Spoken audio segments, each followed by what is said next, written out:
was a very bizarre origin story. The CIA described them as Saddam Hussein's foot soldiers. They were massacring Shia, they were massacring Kurds. They were on the terrorist list. They killed 6 or 7 Americans. These were highly religious Shia Muslims that at the same time were Marxists. I mean, you mentioned the MEK earlier on. Things were bad. But in between, something else also happened. My dad's name was put in the paper as one of the people that would be executed on the spot. I remember saying goodbye to him for the last time. They don't execute him as they had promised. Instead, they put him in jail. And guess who he's sharing his jail cell with? There's another great tangent right here. We just had something happen down in Venezuela where there was a regime change operation, required no boots on the ground afterwards, and no civilians were dead. Does this create a good scenario, or does it create a precedent for the U.S. to then try regime changes, which those regime changes could cause boot on the ground situations? Is it fair to say that that's kind of the V we're looking at potentially? I think it can really destroy Iran. The question is, what is the cost to the U.S., not just in terms of dollars, but the Iranians will strike back at the U.S. I'm worried that this can lead to something worse spots. What's up, guys? Thank you so much as always for watching my channel. If you have not hit that subscribe button, can you please do me a huge favor and hit that right now? I appreciate everyone who's been watching these videos consistently. The #1 analytic we need to get these videos into the algorithm is you guys hitting the subscribe button though. And when you do that, we get them in and we can continue getting great guests. So thank you to everyone who's already taken the time to do that. And thank you to all of you who are going to do so now. Enjoy the episode.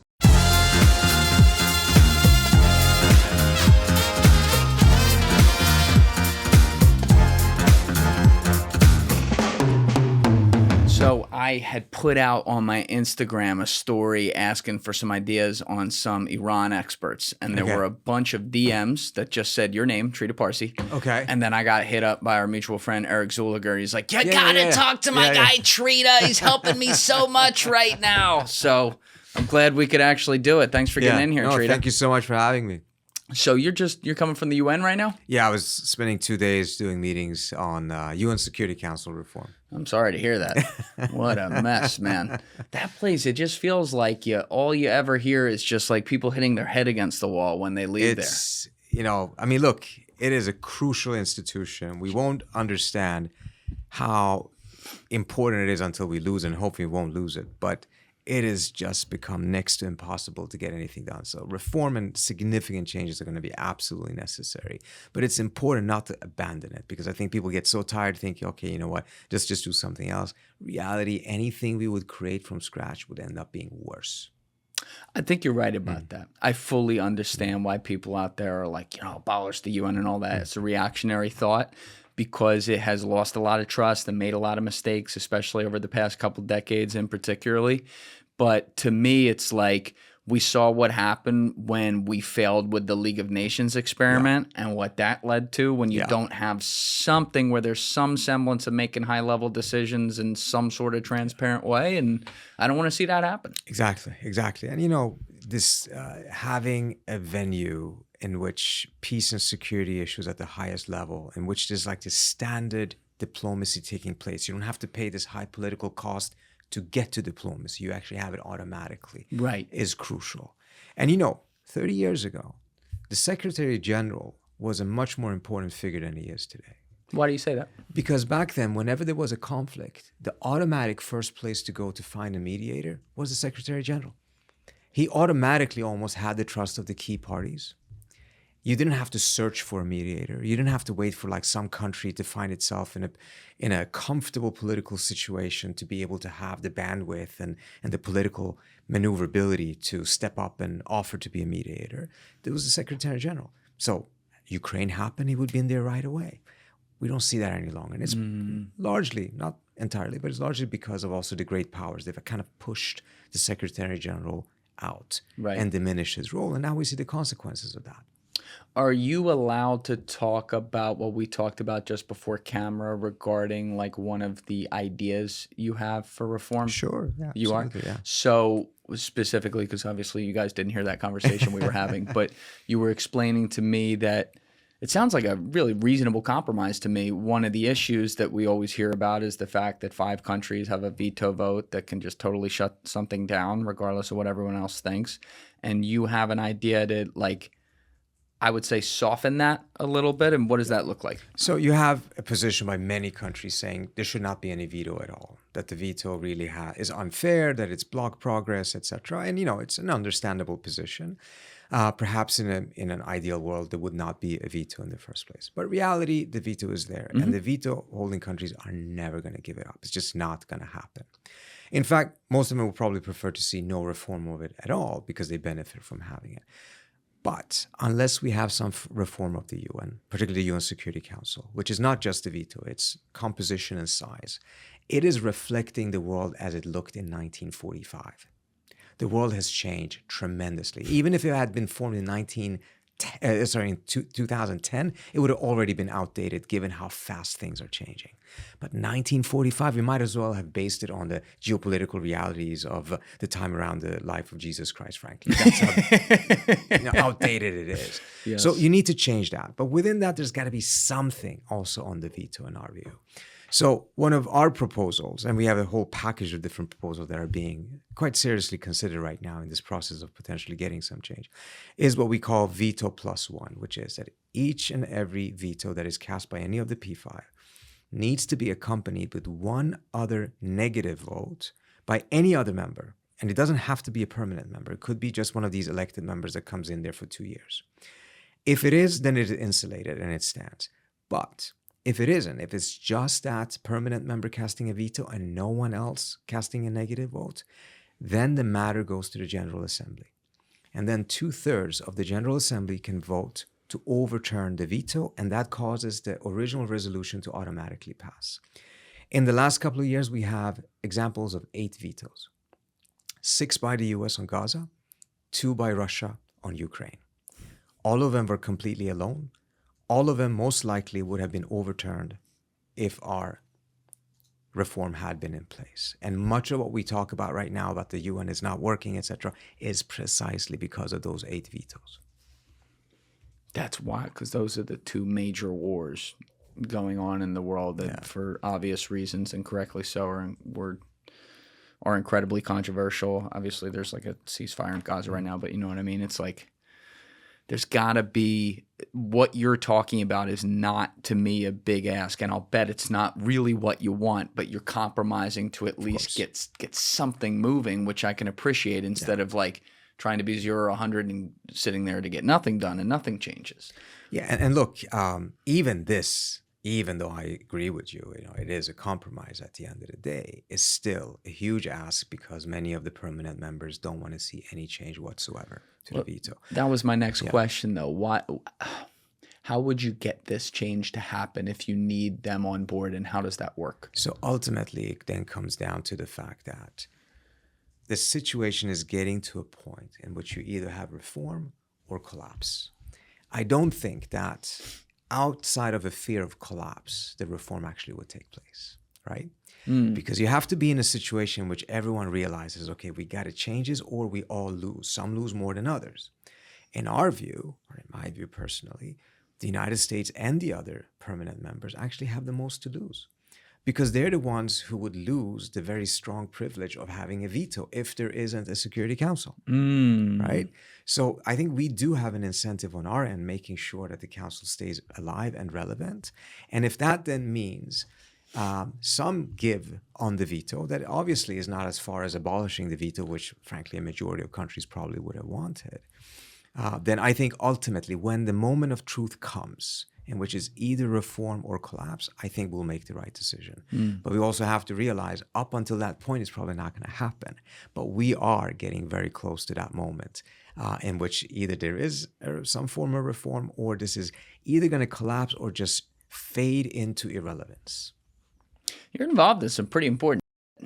It's very impressive. Like, you obviously, as a originally native Iranian, which we'll get to Trita's whole story as well today. I definitely want to do that. But, I'm sure that's the most passionate subject and drives a lot of what you do. But whether it be trying to make reform in the UN, which affects all these countries around the world, or working on MEK, which I guess is like Iran/Albania. We'll get to that in a second. Or, advocating for the voiceless who are still in Iran today and trying to get rid of the regime there, which is certainly you want to see that come from within. We can talk about that rather than regime change in that way. But, you know, how do you keep it all straight, man? I mean, these are all, a lot of these are very life and death type things at the end of the day. Yeah, no, I got to tell you, I'll be very frank with you. I'm not doing this because I think it's fun. In fact, I have a problem with people who think this is fun. Like, particularly with people who come to Washington because they think it's like politics is fun. It's like, you must be out of your mind. I drive around DC when I have to like go that way, you know. That's the same thing to do, you know, because bottom line, it's not fun. There are people who are attracted to it because they like to be close to power. To me, it's actually the biggest problem. I have an easier time with people who are on the complete opposite side ideological of issue because at least I can respect that they believe in something. And they're there because they also want to see change. But those who are just attracted to power and just want to go for the ride because they think it's fun, that's where I'm like, no, this is not working in my view. So I'm doing it because I believe that this change is necessary. Whether it is, I want to see an Iran that actually have the population itself being able to determine what kind of government they want to have, that is not being bombed, it's not being, you know, the people oppressed in the manner that they currently are or the manner that they were with the previous regime. I mean, this is the sad story of the Iranian people, that they went from one dictatorship, did a revolution, which is not an easy thing to do. There's a reason why there's so few revolutions around the world in human history. And then ended up, by and large, in a worse regime than they were in before. And now we're at another moment. Again, there's obviously an attempt at doing so. I'm worried that this too can lead to something worse because I'm not a fan of the idea of revolution. The United States is one of the few countries in the world that actually had a successful revolution. Yeah, it was a long time ago now too. 250 years. Yeah. Yeah, I mean, it's fun to say, you know, Viva la Revolution and all that, but... Yeah, there's a romanticism around it. But I think people forget that it is so disruptive. Like, you know, in the case of Iran, you could have a completely well-established position, a degree from university, very valuable. But now a revolution has happened, and suddenly they don't even accept the previous degrees. Like, you know, your entire education wiped out. And you're still one of the lucky ones because you didn't get killed, you didn't get into prison or anything like that. Ever heard of Blue Lotus? It's honestly like a better version of cannabis for some people, and it actually works. This is what people don't realize about Blue Lotus. Most people just never took enough, or they bought fake or severely underdosed products. If you actually want to feel it, I'd recommend starting with Amintara's Blue Lotus extract gummies. Take a few of them, give it some time, and you'll reliably feel a euphoric, deeply relaxing effect that also makes sleep and dreams noticeably better. For a lot of people, it feels warm, mood-lifting, and connective. Great for winding down, intimacy, or as a clean alcohol alternative. It's also the kind of thing you should start with a low dose, see how you feel, and work your way up slowly to get to this feeling. Don't just write this plan off because it's been bastardized by bad products in the past. We've heard a lot about that, obviously. Real Blue Lotus, properly extracted and dosed, is a great ally. And what's interesting is that Amintara, the Amanita guys I always talk about, have Blue Lotus as their second most popular product currently. That obviously doesn't happen by accident. So if you've enjoyed some of Amintara's Amanita muscaria products, you might want to give Blue Lotus a try. And you can do that by going to www.amintara.go/Julian, link in my description below, and using code JD22 at checkout for 22% off. Once again, that's www.amintara.com/go/Julian, link in my description below. Use code JD22 for 22% off your order and try Blue Lotus today. So there's a disruptiveness in it that I think is kind of lost on us because we learned about the American Revolution, which was a good revolution, but it is an exception in the sense of being so successful. Our mutual friend Eric has some bars that I've quoted for years on this show since we first recorded back in episodes 163 and 164. But one of the things he always says is countries are just stories. And when you really think about it, you're like, oh my God, that's true. And when you extrapolate that down from the top level, you realize everything around us, from the money we trade to the time that we agree it is in the morning or at night based on what this 24-hour clock is, it's all a story that we've told ourselves societally, and in different places come to different types of sets of agreements that this is what it is. But what you're pointing out is when you have a revolution, it can be a burn it all down kind of moment, and everything that may have involved effort or years of work or security that was insured, whatever it might be, before is gone Yeah. overnight. And that's a dangerous thing no matter how you crack it or how morally And responsible at times it might be necessary as well. I mean, sometimes those stories are prisons. Yeah. And something is needed to change. And I mean, you have that story of Václav Havel, who talks about communism, the Czech Nobel Peace Prize winner, who says that in that communist system, everyone had to put up that sign of the Soviet leader or whatever it was, loyalty to the Communist Party. No one believed it. Right. But they all had to do it because that was the story you had to say. You had to be part of that story in order to be safe. But at some point, someone decides to just take down the sign. And when someone is taking down the sign, the entire lie can fall apart. The entire story can fall apart. And in revolution, it goes perhaps even deeper than that, but that's what happens. And it happens because people fundamentally want to get that change. The question always is, though, do you have a plan for how you build a new story? Do you have a plan to make sure that this transitions in a peaceful manner, that you actually get to a better situation? Iran's experience after 79 was change led to something worse. Right. The revolution in Tahrir Square in Egypt, 2011, same slogan. The only thing they focused on was that Mubarak had to go. Same slogan in Iran, 79, 78. The Shah must go. What comes afterward? Not well defined. And then we saw that, they had tremendous amount of turmoil, and now they're pretty much back to a different version of the same type of a dictatorship that they had before. And of course, even worse situations in Syria or elsewhere, and we have a complete civil war ranging on for 15 years. A lot of Iranians, in my view, have a very unrealistic and high view of Iran and thinking that, no, that could never happen in Iran. That, for whatever reasons, the Iranians are different, better than the Syrians or the Iraqis for whatever reason, whether it's less sectarian strife or whatever, and as a result, they wouldn't have a civil war. I think that's absolute nonsense. You have civil wars in countries that don't have different ethnic groups or sectarian divisions. It's not dependent upon that.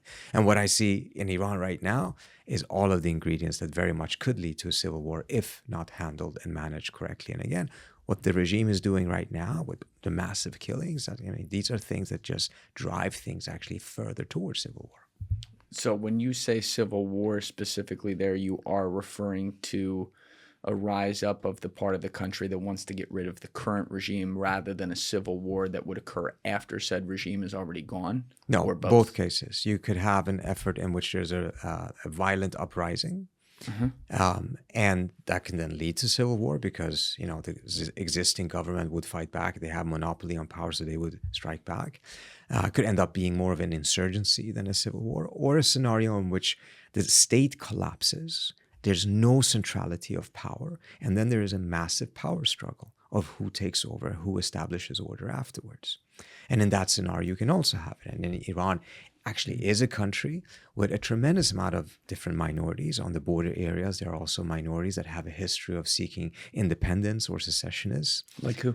The Kurds, for instance, the Baluchis towards the east, border of Pakistan, the Kurds towards the border of Iraq and Turkey. You have Azeri minorities that historically there has been, but I don't think it's this is roughly 25% of the population, and it's also very much part of the elite. The current supreme leader himself is an Azeri, so it's not comparable to the Kurdish minority. How do you spell that word? Azeri? Azeri? Yeah, Azeri from Iranian part of Azerbaijan.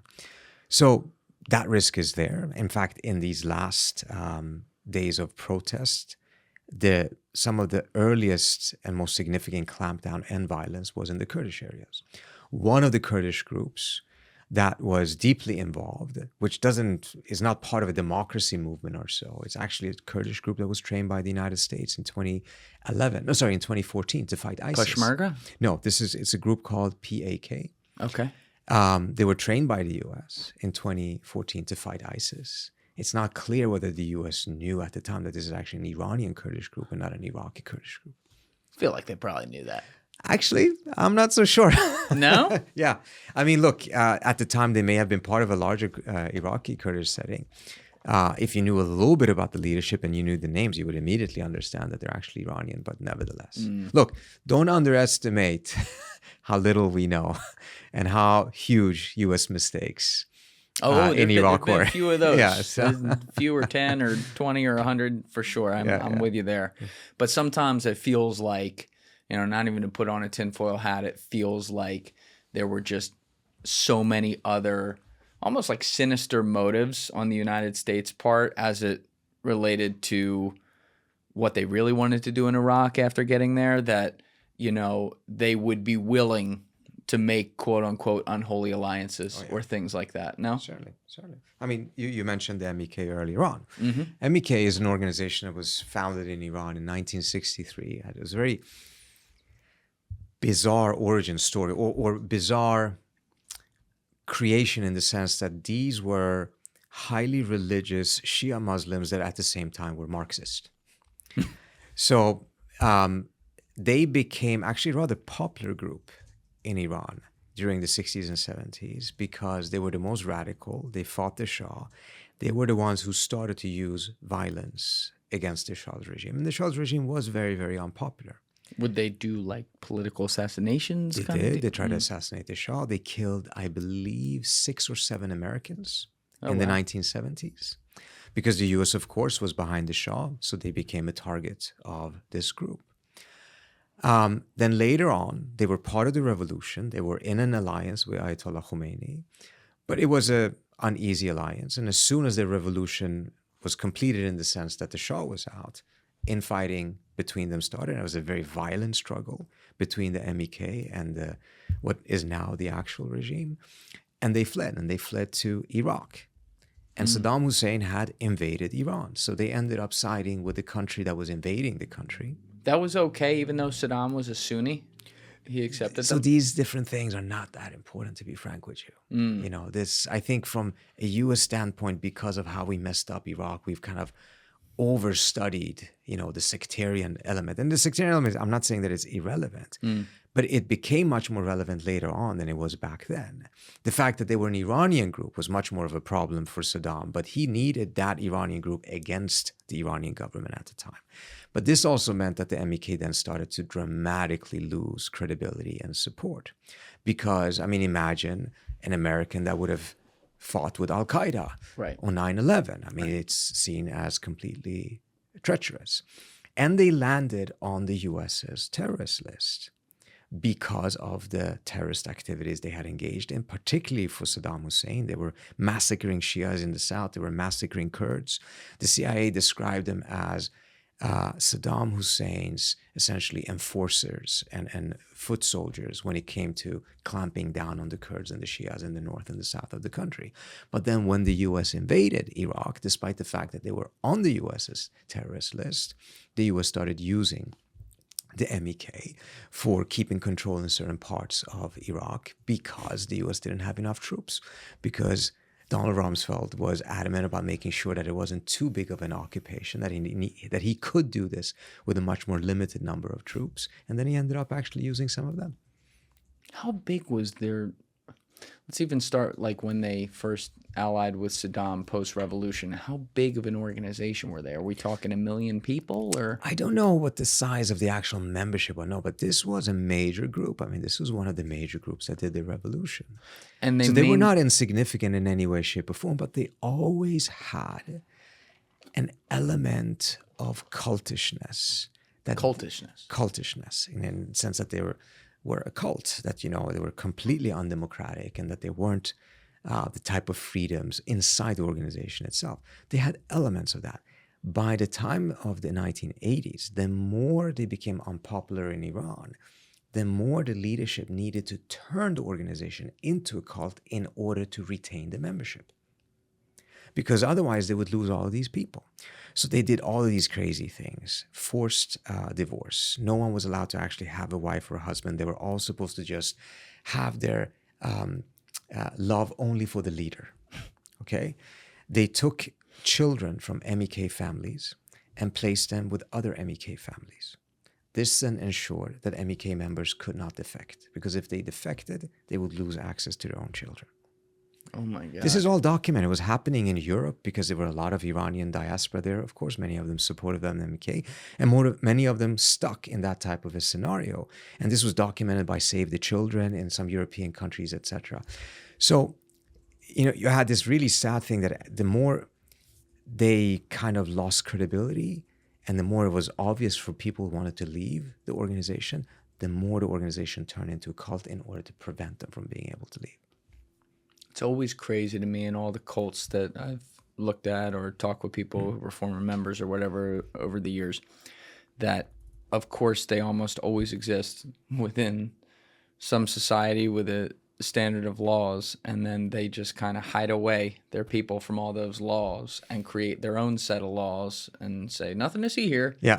And it's never not sinister. I mean, that's hard. They're taking children from the parents as collateral. Some of those children are now adults and have come out and spoken out about it, etc. So good for them. I mean, but I mean, look, they're damaged for life. Of course, they're damaged for life. This is a terrible, and unfortunately, also this is not unique to them. Other organizations have done the same thing. You mentioned the Peshmerga, the PKK, which the Turks view as a terrorist organization. The MEK is viewed as terrorist by the Iranian government, as well as it used to be by the US government. But then they ran a huge lobbying campaign in Washington, 2010 and 2011, the MEK, which frankly was illegal. They can challenge the legal designation as being a terrorist organization, but they were essentially bribing politicians to make their case. And they gave money to folks on the left, folks on the right, and eventually managed to get Hillary Clinton to take them off the terrorist list. Oh my God. I mean, it is such. I mean, already back then it was just clear the U.S. terrorist list had just become a complete joke because you can essentially buy your way off of it. Yeah, or become the president of Syria. Yeah, another pathway. Oh my God. So, but is that a type of situation if they're actually in DC lobbying and paying people? Is this something where they were registered under FARA still? They were on the terrorist list and they had an office in the National Press Building. And to make it worse, their spokesperson also got a gig at Fox News as a terrorist commentator. Oh my God. Their spokesperson. Their spokesperson in DC, yeah. So I mean, This is part of why I said, like, why would you be in DC because you think this is fun? No, I'll skip those steak dinners. Those are some dirty ass steaks. But yeah, I really didn't know anything about this. And what Eric was telling me is a lot of it. You mentioned they obviously fled to Iraq and then years later had a role in the Iraq War and all that. So they have a presence there for sure. But you also mentioned, and this is what Eric was telling me about, that there's a big presence in Europe. And specifically, there's I think he said it was like a conclave or something in Albania. Yeah. Where Eric is. What's going on there? Is it like Scientology? During the Iran-Iraq War, they had a couple of bases in Iraq that was just MEK bases, right? And they kept them deliberately there. Both the Iraqi government didn't want them to be anywhere else, nor did the MEK leadership want them to be able to roam around freely because, again, it was a cult. One of those bases is Camp Ashraf. Once the U.S. took them off the terrorist list, the Iraqi government said, we don't want this group here any longer. In fact, there was a lot of concerns once Saddam Hussein fell that ordinary Iraqis would go and attack the base because they hated the MEK so much because they had been essentially the thugs of Saddam's regime, clamping down against dissent inside of Iraq. So the U.S. government then engaged in this really elaborate and, based on the people who were involved in it, extremely gruesome and unsatisfying negotiating campaign in which they needed to get the MEK out of Iraq and get some other country to agree to host them. Otherwise, there was a risk that either the Iraqi government would attack it or that the Iranian government would attack it and just get rid of them. And part of the problem was the U.S. government, of course, knew a lot of the people who were there were completely innocent. They had been born into that camp. They had been kidnapped and brought there as a collateral against their family. They had, for all kinds of different reasons, simply couldn't leave. And so the U.S. government didn't want to stand there and see them get slaughtered either. But then they committed a mistake, in my view, because it was one thing to save them from either an attack, but it's another thing to save them from that attack while ensuring that they will continue to be in the grip of a cult that doesn't allow them the freedom to leave. So they managed to get a deal with the Albanian government for whatever reason. I don't really know exactly what the Albanians got for this, but they moved all of them to Albania, and now that's where they're sitting right now. But you still have the same problem as before. Many of them want to leave, but they can't leave. So the U.S. didn't do anything. I mean, it had an opportunity. If it really wanted to protect the innocent people there, it would have actually made sure that people who wanted to leave would be given the right and the opportunity to do so. That's not what happened. Instead, the whole cult was removed from Iraq and transplanted into Albania, and that's where they're sitting right now. And you also... And there was I just have to say this, Please. because you're probably going to see it in some of the comments on the YouTube later on. There's going to be a lot of attacks for me criticizing them. But there was a great BBC story in which they actually had managed to get some of the defectors to speak on record, including footage of these bot armies that they have in Albania. Yeah. And it was like all of these cell phones that were connected to each other so that, so they have all of that in Albania, and they're using it to essentially wage some sort of a digital war, whatever it is that they're doing. 80% of any conflicts that are occurring in the world, be it literal war or ideology war or things like that, and I'm just throwing out a number right there, people don't quote me, but it's literally what you just described. There's a bunch of fucking screens and, bots doing it. Unbelievable how much social media is almost not central, but nevertheless an extremely critical element of any major conflict right now. It's also, it desensitizes us to so much. It does. Because I constantly go on there. It's like, oh, there's fucking 4 people who just had their heads blown off. Yeah. And then you got to worry about, first you see that and you're like, oh my God, that's real. And then the next question is it? Yeah. Because we got AI, and it's so, the fog of war now with technology, whole different level than in the past. And I'm not saying that in the past they couldn't hide things behind closed doors with a bunch of dudes in suit. Yeah. They did. Yeah. But you weren't seeing all this stuff all the time, or seeing fake stuff all the time. Yeah, yeah. No, you're absolutely right that you constantly now have to question whether what you're seeing is true. And even when it comes to, how many images of protests from whatever country did we not see, and then later on turn out, well, that actually wasn't that country, that was Argentina. That's right. 10 years earlier. I mean, so it's, that fog really ends up pacifying people, because you don't want to constantly be proven wrong by going with your first reaction all the time. So you kind of take a step back, and then you become paralyzed because you don't know what to trust any longer. Right. Now, MEK is one example of an organization that obviously has a different opinion than the current regime in Iran. But like you said, there's an enormous diaspora of Iranians around the world who all have different political ideas. Many of them at least united on the idea of they would love to see the current regime not there. So, sometimes we kind of group that all into one thing, and that's not fair to do, because there's a lot of different people that could be potentially, competing for power if a vacuum were created. That moment when you're running out the door and you need a shirt, and preferably one that you don't have to set up the iron to get all the wrinkles out? That's exactly what Mizzen & Main makes. Clothing that's fast, sharp, and ready to go the second you grab it. Mizzen & Main makes classic menswear with performance fabrics, so it's effortless for you to look sharp and feel great. They actually invented their performance fabric dress shirt over 10 years ago, and since then they've perfected it with modern fabrics. Mizzen & Main shirts and pants look refined, yet they're stretchy, lightweight, moisture-wicking, wrinkle-resistant, and completely machine washable.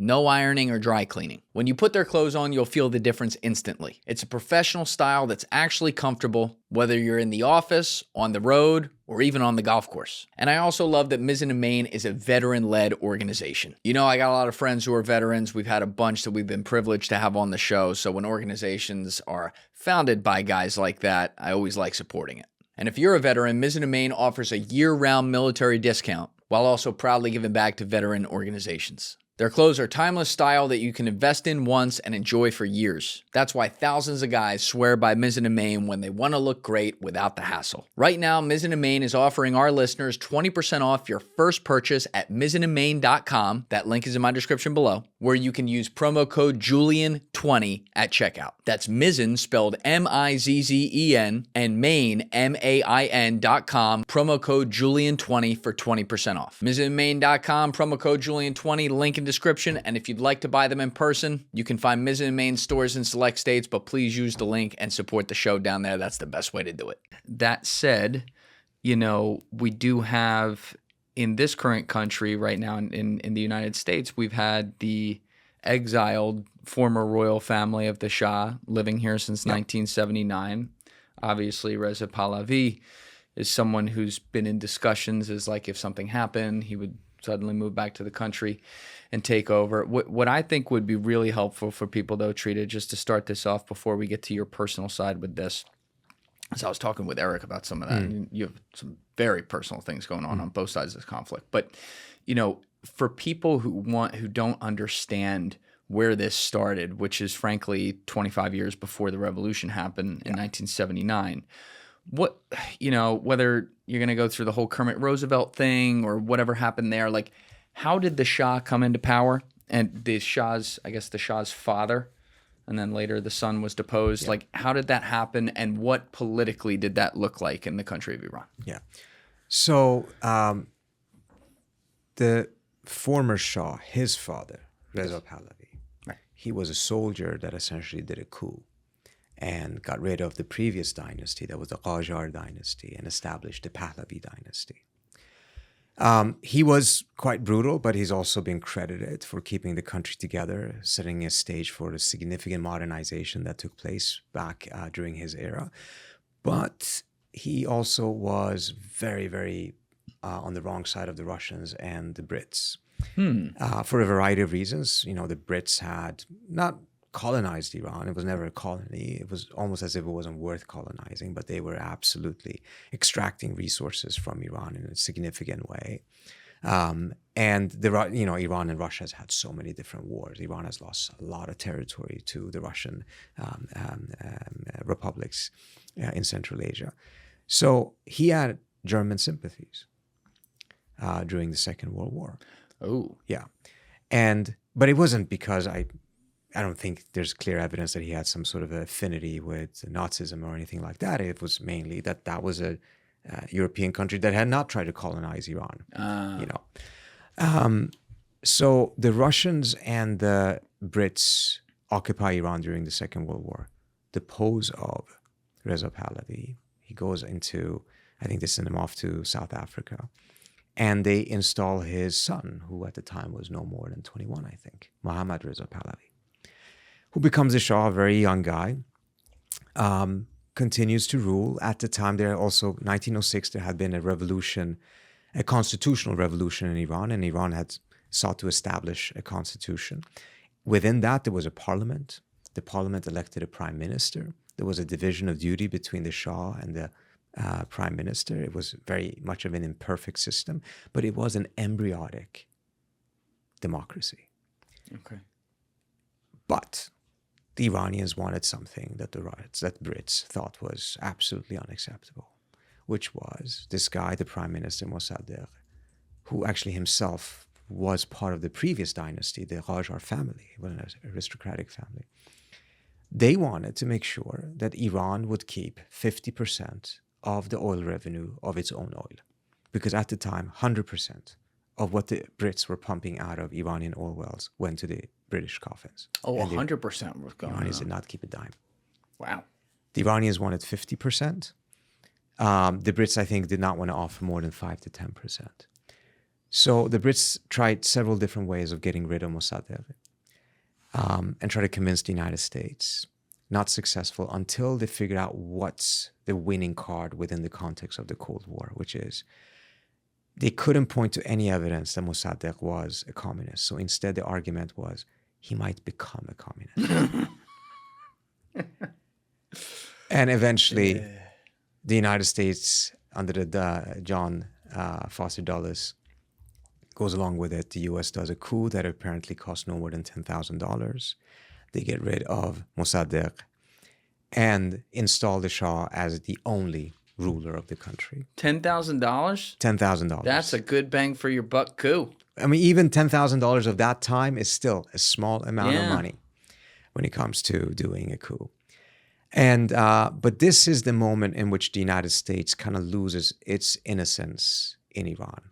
What is oftentimes not known is that prior to that, the United States was seen as a tremendously positive force globally in the Iranian view, because the US actually was one of the main anti-colonial forces. This is the area in which you had major decolonization taking place in the world. A lot of countries gained their own independence from European colonialist powers. And the United States was actually a major force in favor of that. The United States itself had been a colony, had done a revolution, so it was very sympathetic to this. There was a gentleman whose statue is still in northern Iran by the name of Baskerville, who actually fought and died with the Iranians for the 1906 constitutional revolution. What was his name? Baskerville. Baskerville? Can we pull that up, Steve? Give him some love. So he died. He was killed in the trenches, fighting with the Iranians for the constitutional revolution. So, but now suddenly the United States actually acts to get rid of not only the prime minister, democratically elected through the parliament, but get rid of that system as a whole and install the Shah as the only trusted dictator of the country that would be squarely on the US side against the Soviet Union, a close ally, trustable ally. And the Shah's reign ended up becoming more and more despotic and more repressive as time went by as well. From 54 to 79. From 53 to 79, yes. Right, okay. And eventually that leads to a revolution. And that revolution in 79 was, in the minds of the revolutionaries, also a revolution against the United States, because they believed that the only reason why the Shah was still in power was because of the United States. Whether that's entirely true or not, nevertheless, let's set that aside. But that was the perception. And the revolution eventually, not initially, also ended up becoming anti-American. You had these leftist students who take the American embassy, hold 52 American diplomats hostage for 444 days, which becomes one of the biggest traumas in America's recent memory. Because this was not just, I'm not trying to belittle 9/11 in any way, shape, or form, but that was one major attack. Oh, yeah. This was going on for 444 days. Every night, the news was what is happening with the American hostages at the embassy. And it was, in some ways, according to at least some American historians, more humiliating for the United States than what the Vietnam War was. Even though 50,000 Americans died in Vietnam, and it was a loss, but this idea that this former ally of the United States would have taken the embassy and the hostages. And then, of course, there was this failed attempt to win their release by having these helicopters flying into Iran that crashed in the desert, etc. And that has just set this tone of U.S.-Iran relations since then in a very, very bad direction. Hey guys, if you haven't already subscribed, please hit that subscribe button. It's a huge, huge help. Thank you. Yeah, in those critical years, though, leading up to 79 and the 70s, like you mentioned, the Shah obviously was a dictator and, ruled in certain ways with an iron fist. But, at the same time, this is a low bar, but you look at pictures of Iran from the 70s and you see women walking on college campuses and stuff like that without, being covered head to toe. You see some freedoms. I guess what I'm trying to ask is not to say he was good, not to say there weren't serious issues, not to say there weren't human rights abuses, but was part of the revolution the idea that people were basically saying they were just kind of fed up with him and assumed it couldn't get worse, and then it just got way worse? You know what I mean? Like almost like death by a thousand cuts? So look, there wasn't the type of realization or the type of imagination that things could really get worse. And when you look back at it, you see, look, things were bad.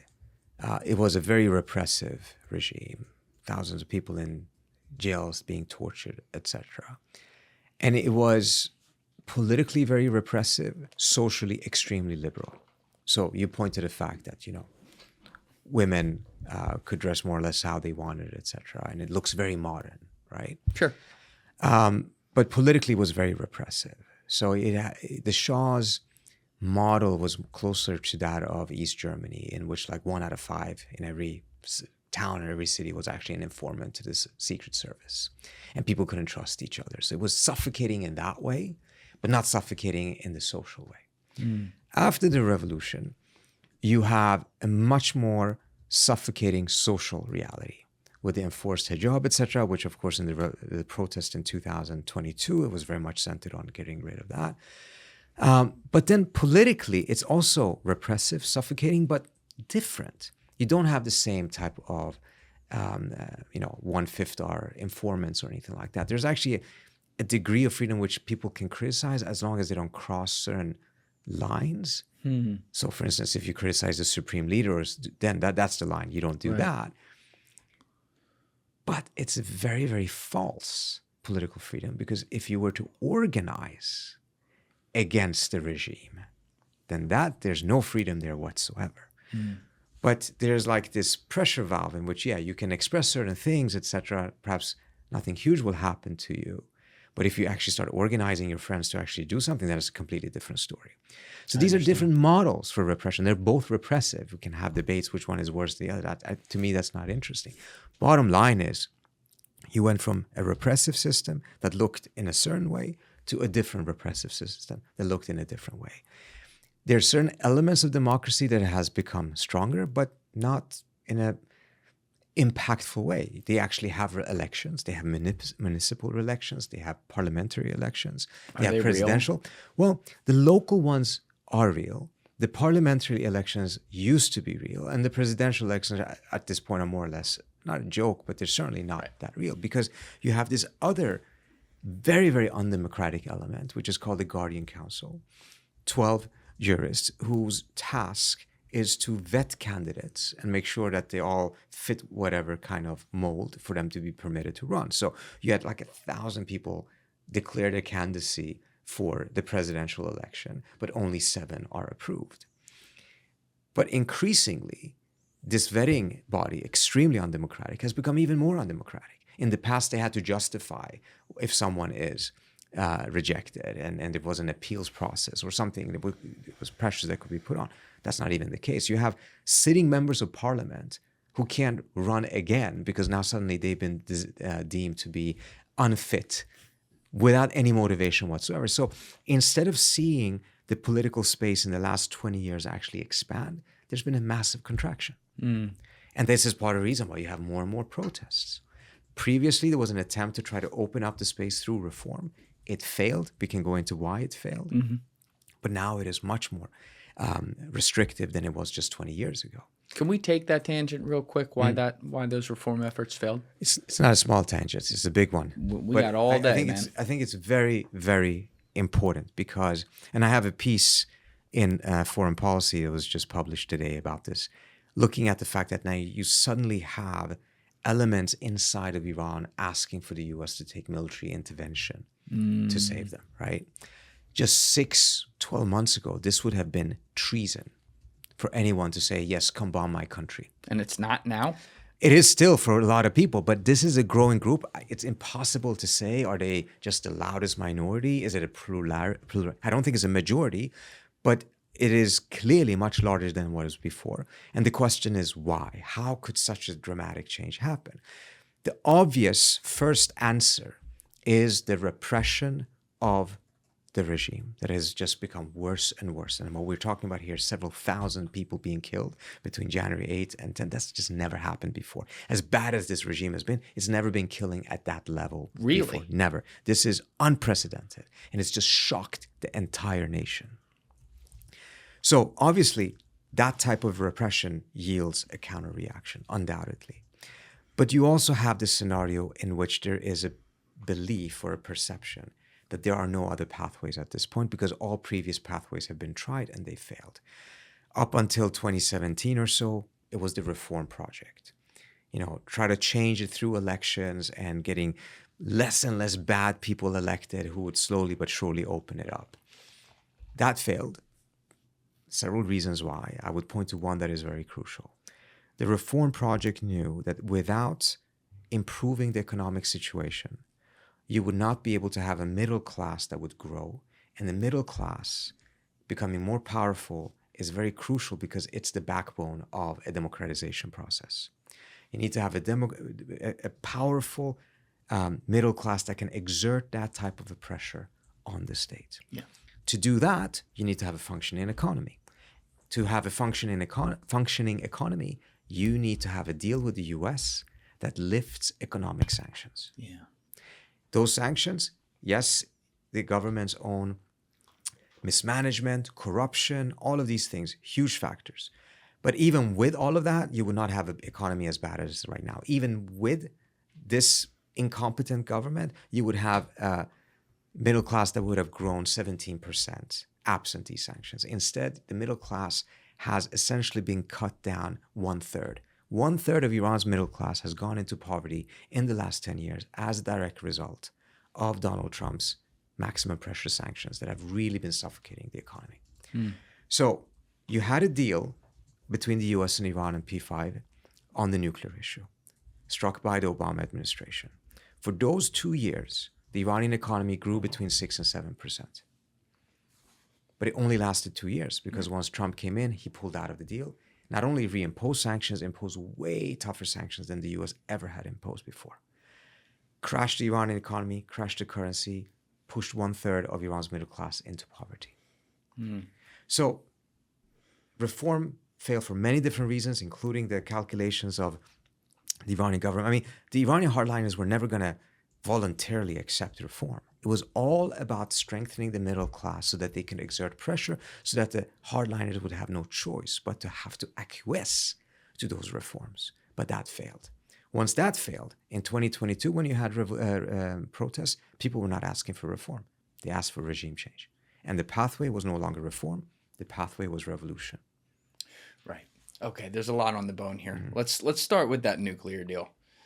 And for a minute, let's remove the 500-pound elephant in the room that rhymes with schmizreal for a second. But, you know, my friend Scott Horton would disagree with me on this a little bit because he really hates pretty much every president that has existed in the last 60 years. That said, one of the things about Obama, you know, he was very green in foreign policy, and I think he made a ton of mistakes on foreign policy. But there is one thing that he was... that was like a little personal for him, which is he was one president who, when Israel would come to him, particularly Netanyahu, and propose ideas that he felt were not good for America, he was willing to say, please go fuck yourself. Thank you, there's the door. And they hated him for that. And so what I've always looked at, and this is a bit of a broad way to look at it, I'll admit, but, you know, the nuclear deal that Obama made felt like his personal kind of fuck you to Netanyahu, because obviously, and I understand this, Israel is not a fan of Iran's regime. I fully understand that. That's fine. But the issue with the deal is that they claim the IAEA would be able to have 24/7 access, but they also didn't declare all the places where nuclear or covert testing could be done on weapons that also could include like ballistic missiles and things that are slightly below nukes that could eventually go to that kind of thing. And there were also sunset provisions that basically said a lot of this would go away sometimes in 10 to 15 years. It didn't help that it was written in many cases by Ben Rhodes, who was a speechwriter, you know, that just for the optics, that didn't help either. And so I don't think it was a strong deal. I think Obama kind of took it personally. That said, here's the other side of it, and it's an important point you make. I talked with my friend Joby Warwick about this as well, who, you know, he's like, damn, it's really tough. When you look at all these countries, whether it's Iran, Syria, you name it, when you put economic sanctions on them, you create some self-fulfilling prophecies because you are locking them off from the world. Yeah. But if you don't, you might reward a regime that, you know, if we're looking at Iran, might fund places like Hezbollah or Hamas and these different organizations that are problematic for many reasons. So it's easy for me to sit here and criticize all this stuff. What I'm not going to do is be a hypocrite and tell you, hey, I got the answer. This is what it is. So in a perfect world, if the answer is not go make the 2015 Iran deal, and the answer is also not go sanction the fuck out of them into kingdom come, what is the answer here? All right, so let me also then and you can pull that mic with you, by the way. When so you let me put my cards on this. So I was advising the Obama administration on this. So I probably have my biases, so take that. I appreciate that. A lot of things that you said there. If we just go into some of the specifics of the deal, sunset clauses, which actually they're not really sunset clauses, it's just certain aspects of the deal expire after X amount of years. That is actually pretty standard in most non-proliferation or disarmament agreements. I mean, just these days, the START agreement is expiring. And the question is the US and Russia going to renew it? And if it isn't, we're going to be in a very, very bad situation. I haven't followed it all to see whether they managed to figure out, but it actually expires any day now. That is, there's no such thing as permanent forever in which all aspects are there. Permanent's a strong word. Permanence is right. Yeah. The most important aspect of the deal, however, actually is permanent, and that is the inspections regime. Now, you mentioned that they couldn't get access to certain places. So first of all, they did have 24/7 access, and the access they had is not the way they look back in Iraq where, inspectors would run around with white helmets and trying to figure out if they're hiding a nuke under the sofa or anything like that. The IAEA had instruments inside the Iranian nuclear program. Instruments measuring things inside the program that would detect any deviation, any radiation, anything, and would send that immediately to the IAEA headquarters in Vienna.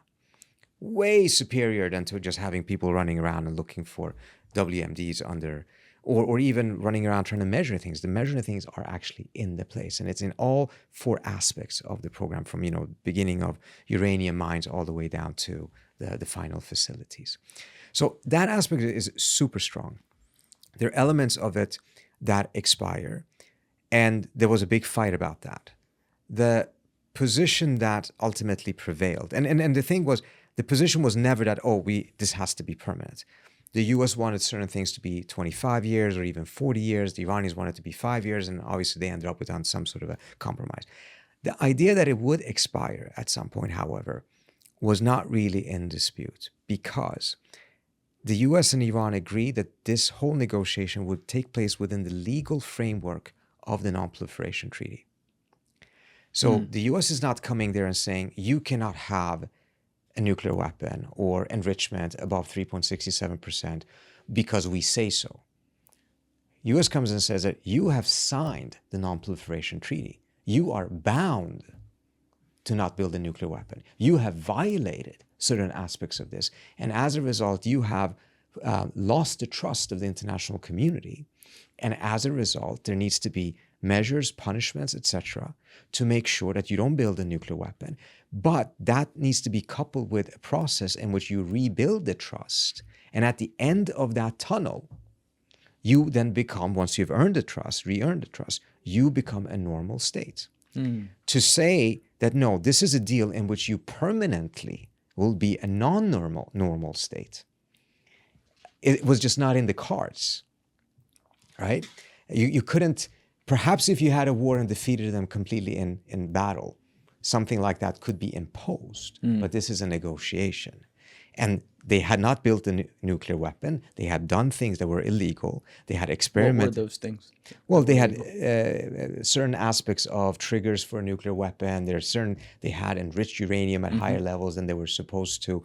There was a fight as to whether they had told the IAEA within the 180 days of a specific nuclear site and things of that nature. And some things that were much, much more severe than that. And they clearly had at some point experimented with some sort of a nuclear weapons program. But the US intelligence itself came out in 2007 and said that stopped in 2003, and the Iranians had not restarted the nuclear weapons program.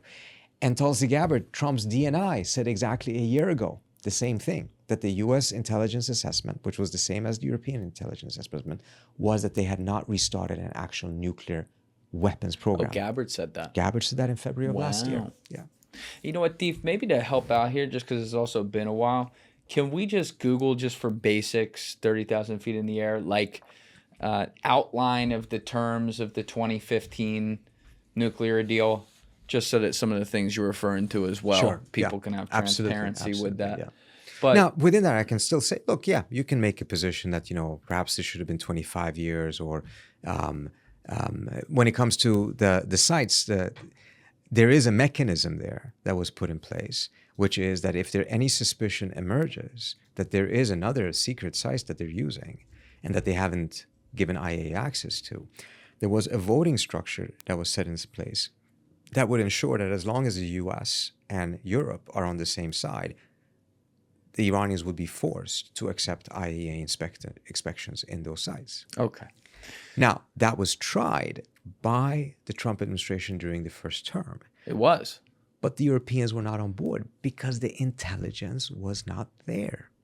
There was flimsy intelligence, and this is important. If you abuse this mechanism, then you lose credibility. Absolutely. So the Europeans were not on board going just on a loose goose chase in Iran and then seeing the IAEA lose credibility, because then suddenly the Iranians would start saying no to everything, and perhaps there would be a case that actually was legitimate, and then we didn't have the IAEA go in there.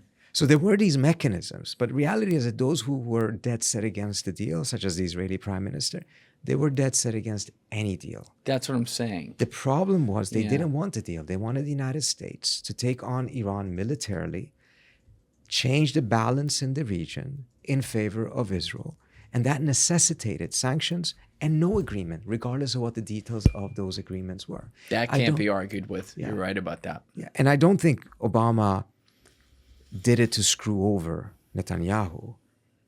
What really happened, I can give you the details. Please.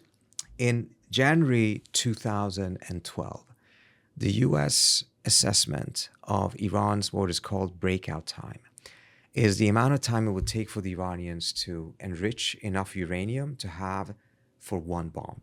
It's not to have a bomb, but to have the material for a bomb. It would take them 12 months. Okay. Okay? This is January 2012. By January 2013, that breakout time had shrunk to about 6 to 8 weeks. And this is at a time when Obama was actually imposing really, really strong sanctions on Iran. And the calculation was that the sanctions will cripple the economy and force the Iranian to come and offer a compromise. I'm sorry, what year did you just say that was in now? January 2013. 2013. So this is also, correct me if I'm wrong here, this is starting to get in the area to where Obama's NSA was hacking the centrifuges with the 0 day Yes, so in Iran, this was right? happening a couple of years earlier together with the Israelis. So simultaneously with all of this, the U.S. is through Stuxnet, etc., is trying to sabotage the program. Right. But it became clear then that the sanctions bid did not cripple the Iranian economy faster than Iran could build its nuclear program. And if nothing changed, then the Iranians would become a de facto nuclear power within weeks. And then Obama would be faced with only two options: accept Iran as a de facto nuclear state or go to war. Unless he changed the parameters. And what he did then is, in secret negotiations in the country of Oman, that talks that had started but without a change in the U.S. position, Obama changed the position, accepted enrichment on Iranian soil under very, very strict requirements in return for major restrictions on the program and sanctions relief. And that then gave the basis for the deal. So what really happened is that Obama realized the sanctions path is not going anywhere. If I don't take on a more realistic position in the negotiations, I will either have to go to war or I'm going to become the president in which Iran essentially becomes a nuclear power on my term. Right. And he changed that. And of course, Netanyahu did everything he could to destroy it. He failed. But then once Trump came into power, he succeeded by convincing, or at least in his narrative, he's the reason, he's the one who convinced Trump to walk out of the deal. Right. Okay. A lot of directions here. So I think one of the mistakes we make, and social media does not help with this because we all, me, Joe, you, everyone who's outside these situations has a voice to put their opinion out there, which I think is great, but it creates a lot of noise on stuff. I think something we fail at all the time is, as much as painful as it is to do, putting ourselves in the skin or in the shoes of people we don't like, which is something you obviously have an ability to do, for better or worse, because you don't like this regime at all. Your family's been gone from Iran for years because of them, so it's personal for you, and yet there seems to be some demonstration, a lot of demonstration throughout your career that as much as you may hate them, you also are trying to be realistic with what progress might look like. So I appreciate that. But, you know, part of the problem with this is, like, I get it. If I'm looking at it from Israel's perspective for a second, I get it. You got this regime right there that a part of their charters, like, get rid of Israel, bomb them off the earth, and they're extremely in the opposite direction, and they're in your region. Okay, so you don't want them to have a nuke. But at the same time, if regime change is going to cause massive reverberating effects around the world, if it's done from the outside, there has to be a way that maybe they don't get a nuke, but you at least like contain the problem without trying to blow it up. No? Look, I think it's very important to try to understand the Israeli perspective because it is such a big factor in U.S. decision-making here. Mm-hmm. And it's also important to, of course, understand there's not just one Israeli perspective. So, for instance, That's right. the Israeli Atomic Energy Agency, guess what they did? They endorsed Obama's nuclear deal. I actually didn't know that. They thought it was a good thing. When the IDF came out with their threat assessment the year or a couple of months after the JCPOA, very interestingly, Iran was not even top 5 any longer. But you have a political calculation that is also rooted in a different perspective on security matter, which actually really isn't about the nuclear program at all. I was at a Track 2 meeting. This is 2012. I think 2012. Track 2? Track 2. So these are, actually it was Track 1.5. Track 2 is a concept that came up a couple of decades ago during the Cold War. You know, when you have a scenario in which governments don't talk well to each other, and if they do, they just repeat talking points, but there isn't really any real dialogue. When you have that type of a conflict, sometimes it's very valuable to have small conferences in which you have academics or others from both sides talking to each other. They're not officials. They don't represent their government, but they understand their government's position. They can convey the reasoning behind it. And you can get a little bit more open conversations that are, nevertheless, no one takes responsibility for it because no one is an elected official there. Then you have Track 1.5, which is you still have the Track 2, but within that group of perhaps a room of 25 people, there might be 4 actual officials there as well. Sometimes they mostly listen, sometimes they talk a little bit, but it's a little bit more official than a complete Track 2, but it's also not a complete Track 1. So this was one in which you had several people from the Israeli side, including former head of Mossad. You had several Iranian diplomats, sitting diplomats, and former diplomats, and one of them was actually a member of the Iranian nuclear negotiating team. You had U.S. officials, including a 4-star general, and you had representatives of other countries from the region, etc. In that, one of the Israelis, probably one of the smartest ones, I would say, frankly, have deep respect for this person and what he has done for his country, from his standpoint, said this was never about enrichment, essentially saying this was never about the nuclear issue from Israel's standpoint, which kind of shocks the room because, of course, that's what everyone thought that this whole thing was about. He says, no, this is about the fact that that Israel cannot allow the United States to become friends with a country that defines Israel as an enemy and does not recognize Israel's right to exist. We cannot allow that to happen. And the reason for that is, although he didn't explain this in those same terms, is there's something called the fear of abandonment on the Israeli side. Meaning, if the United States and Iran have negotiations, they strike a nuclear deal, what happens? Well, the US and Iran don't become best friends. It's not going to be a love fest. But the United States is going to be like, well, we resolved this issue. And we're a superpower. We have global responsibilities. We need to focus on Taiwan.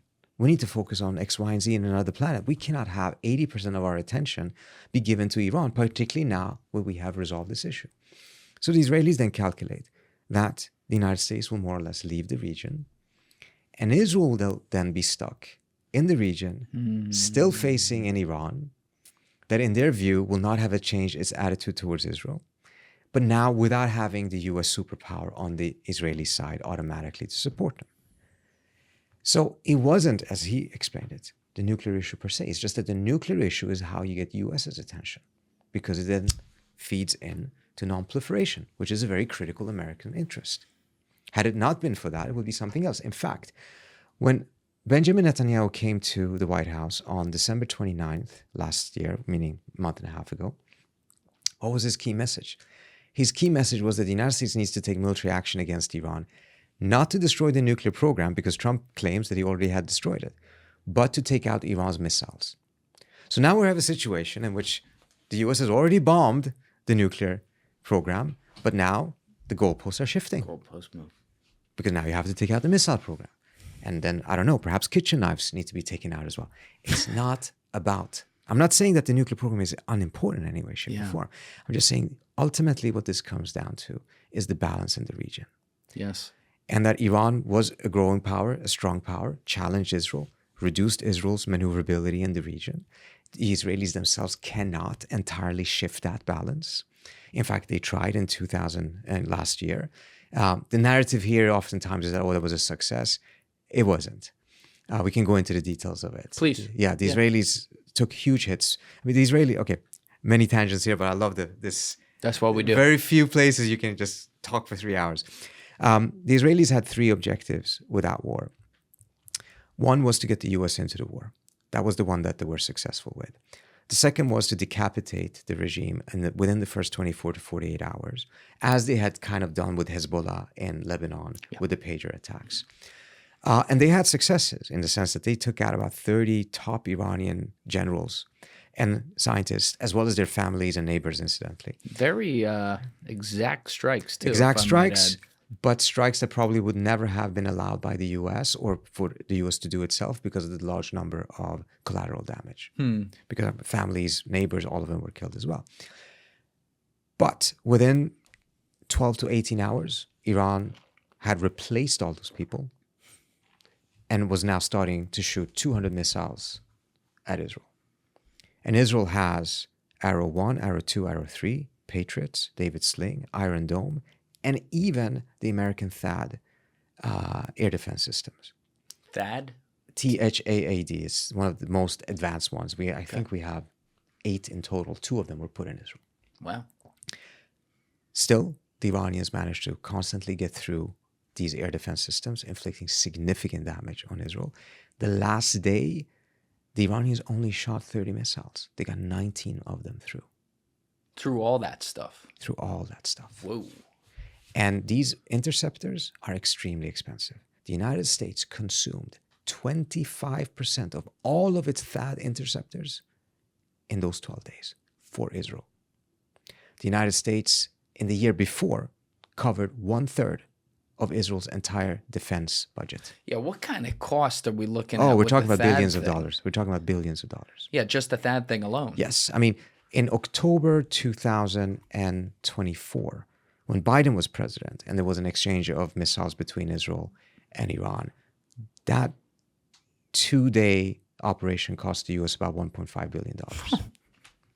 And that's not adding the other costs for the Israelis. Oftentimes, some of that also ends up being covered by the U.S. Yeah. So they didn't manage to take out the political leadership. And because the Iranians managed to inflict so much damage on Israel, they didn't achieve their key objective, which is to reduce Iran's military power to the point in which it can become the same as Lebanon or Syria, countries that Israel completely dominates. It can bomb them at any time with impunity without American involvement. This could not be achieved. And this is part of the reason why the Israelis came back 6 months later and wanted the United States to do it. Because the U.S. is in a completely different military position, of course.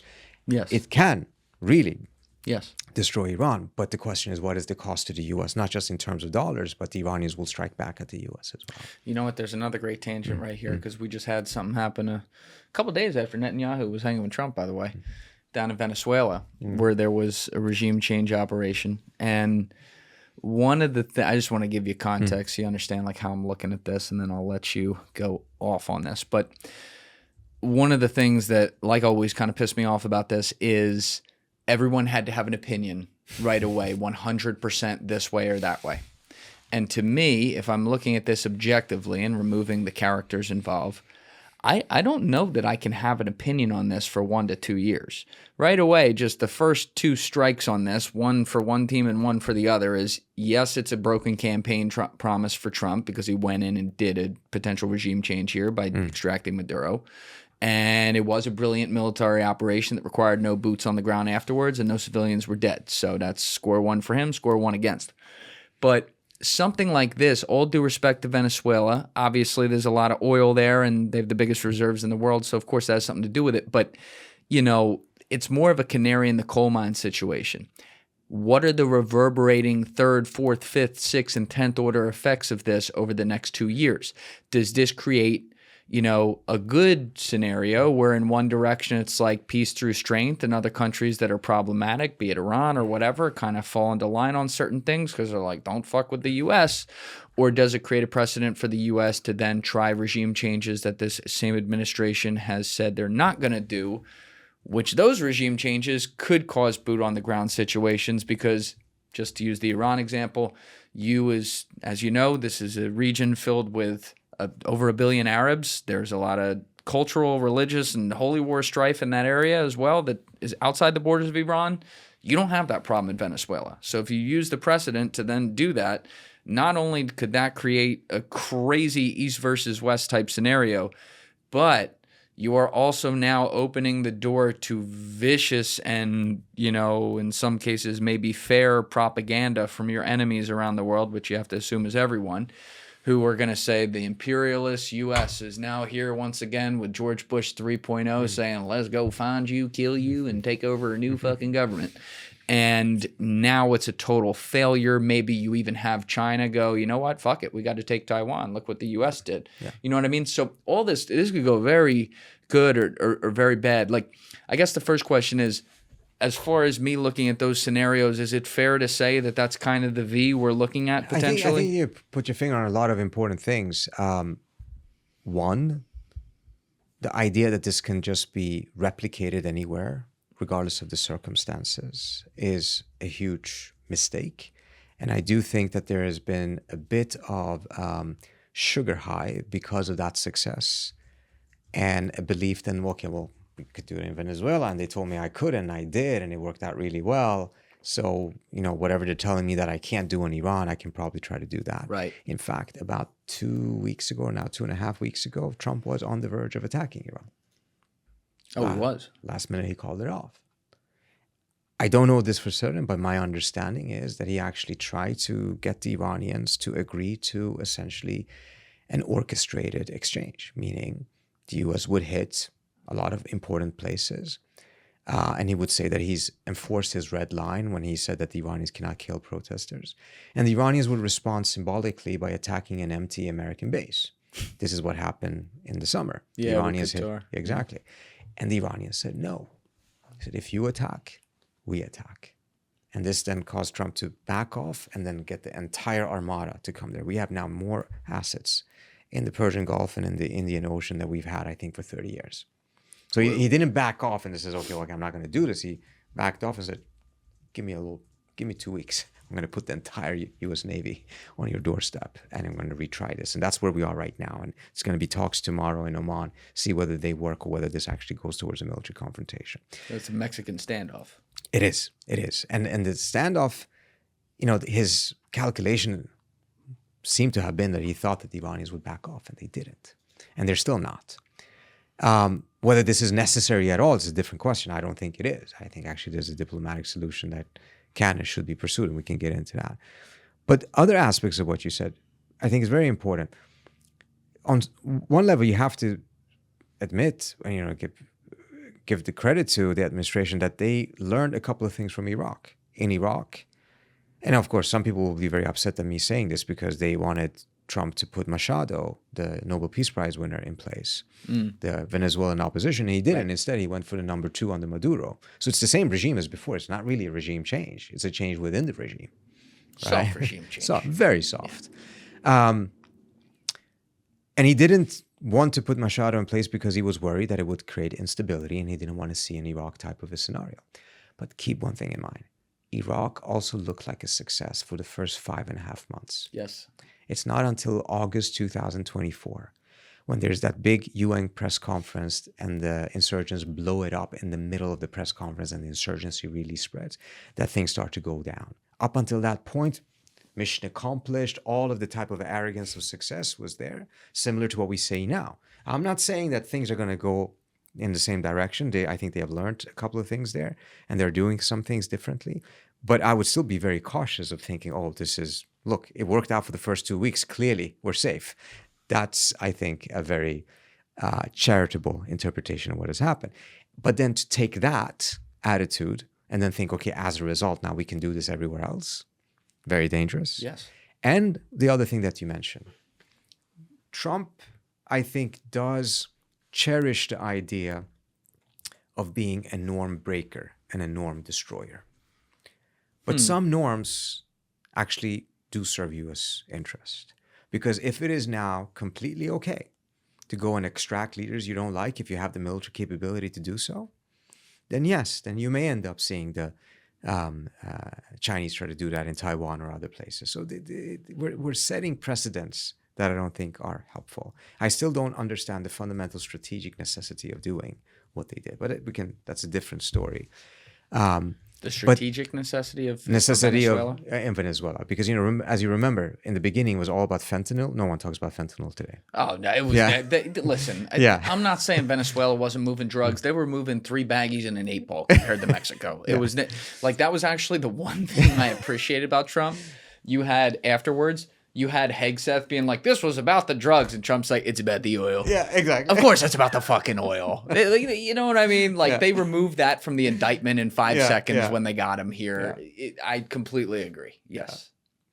Yeah. So I think the other problem, like when we're looking at Iran though, is that when you raise a great point, by the way. I had held this off because you were going on a tear right there. But your point about the Israeli Atomic Energy Commission back in 2015 implicitly endorsing the deal, I pulled that up. That is real. So this was in opposition, obviously, of then Prime Minister Benjamin Netanyahu. The IAEC, which advises the government on nuclear policy, concluded the agreement contains sufficient limitations and the violations would be easily detected by international monitors. The commission's stance was at odds with Netanyahu and most of the political opposition, which viewed the deal as a significant historic mistake. So there were people on both sides of the political aisle, at least in government, who did disagree with it. And I understand like their fear on this, by the way, but it's interesting that you had an organization that does this in the country. These are the nuclear scientists of Israel. Right. These are the people that actually know the technicality of all of this, and who are in a position to assess whether these inspections will work or not. I mean, just to give you an example, I didn't put this in my book. I wrote a book about the nuclear negotiations because throughout the talks, I could talk to the Obama administration, I could talk to the Iranians, I could talk to all of the Europeans, IEA, etc. And you know, the last stretch of the talks was 3 weeks in Vienna, Austria.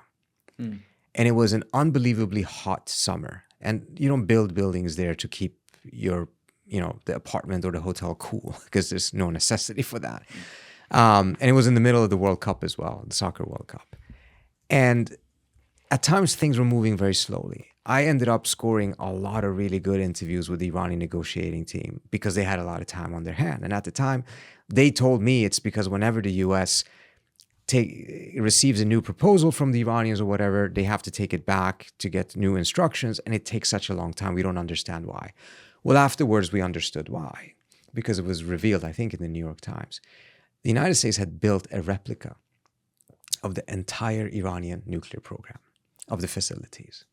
And every new proposal with a new constellation of how the centrifuges will be placed, etc., they tested it to see, can they cheat or can they not cheat? Is this safe? Is this not safe? And that's why it took such a long time before the Obama White House came new. So the idea that this was like rushed or that it wasn't really thought through, it was amazingly well thought through by nuclear scientists. Towards the end of the negotiations, it became so technical that the lead negotiators could no longer be John Kerry, the Secretary of State of the U.S., or Javad Zarif, which was the Iranian foreign minister, because none of them had the technical know-how. So they had to bring in the head of the Iranian IAEA, Atomic Energy Agency, Ali Akbar Salehi, who is an MIT graduate in nuclear physics. And his counterpart was Ernest Moniz, the energy secretary at the time, who was also not only a graduate of MIT, he was at the faculty there when Salehi graduated with his PhD from there, okay? And the two of them had to hash out the details because it got so goddamn technical that the politicians, they were incapable of doing it. And this is why I wanted to mention this. So when the Israeli nuclear scientists come out and say, actually, this deal holds up, That's interesting. it's got to count for something, because these are the people who actually know it. And the people on the political side, they have other considerations, which is totally legitimate. Yeah. The nuclear scientist only has to think about X amount of things. A politician has to think about all kinds of things, but some of them may not be entirely legit. It's about his political credentials. It's about whether this is a political win for him or not. It's all of those different considerations that, are more selfish rather than in the national interest of the country.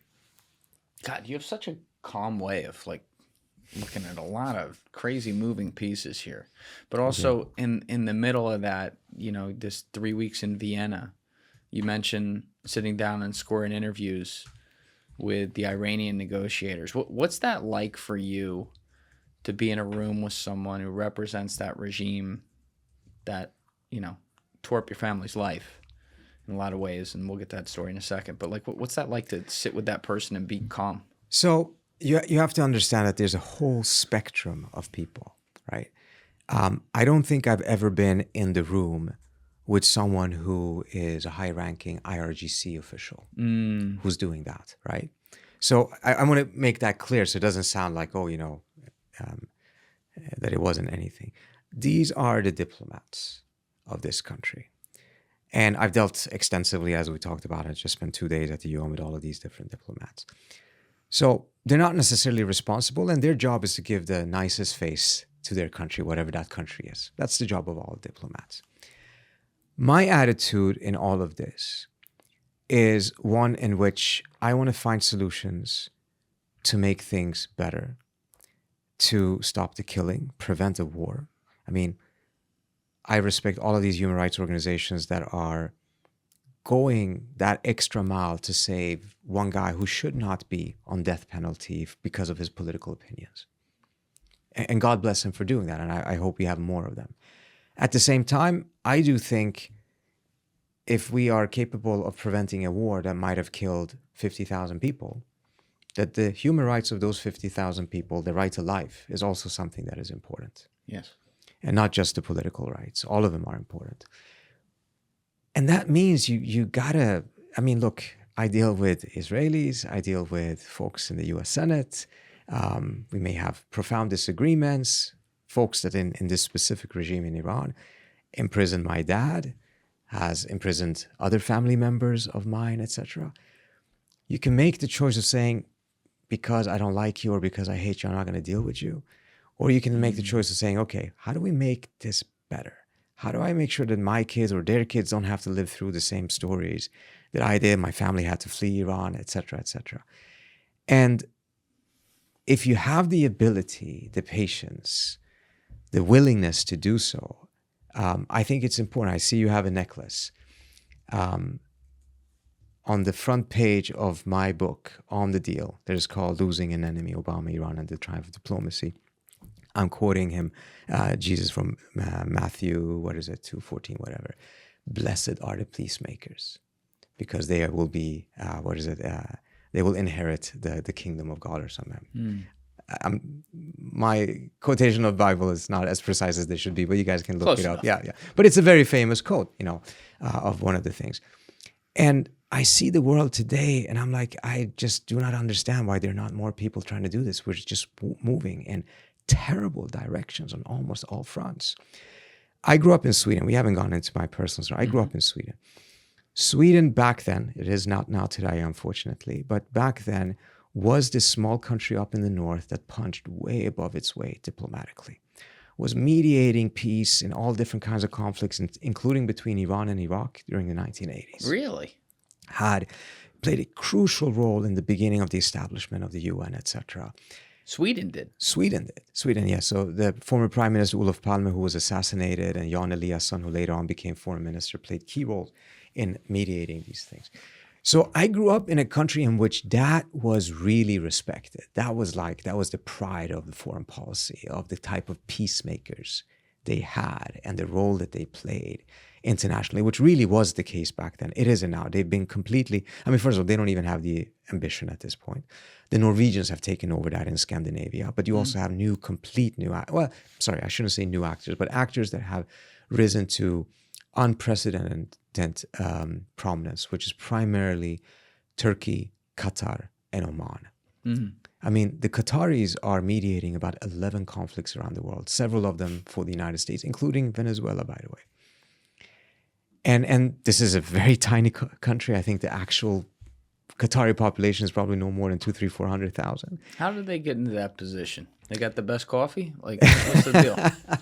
They invested very heavily in sending their smartest people to the best schools in the United States and in Europe, and took it very seriously.